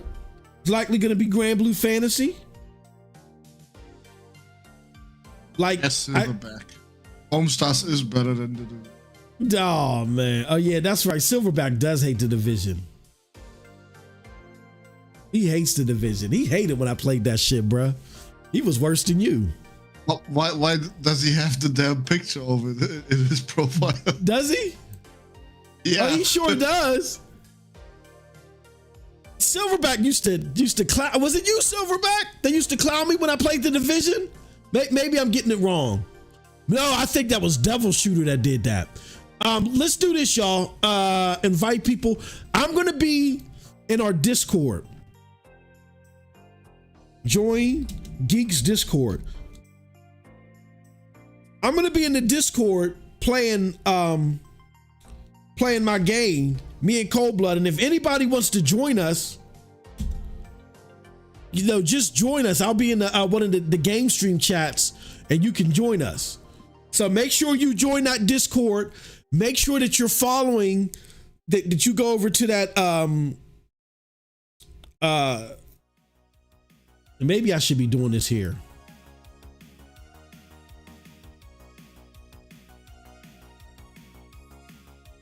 Let me put this here for the kick people. Join the Discord, just in case you join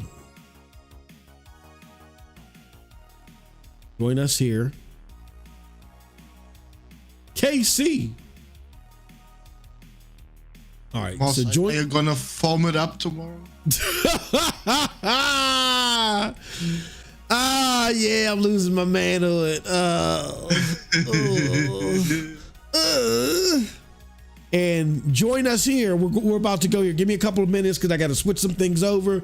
We're going to be here, and I'm going to be in the Discord playing Grand Blue Fantasy. So I'll see y'all over there shortly, but thank y'all very much for coming. Look, again, this is all alleged. We'll see. But be joining us here daily for In a Row Podcast. This is going to be the new home of In a Row Podcast. But you can join us on Twitch too. Let me put that twitch.tv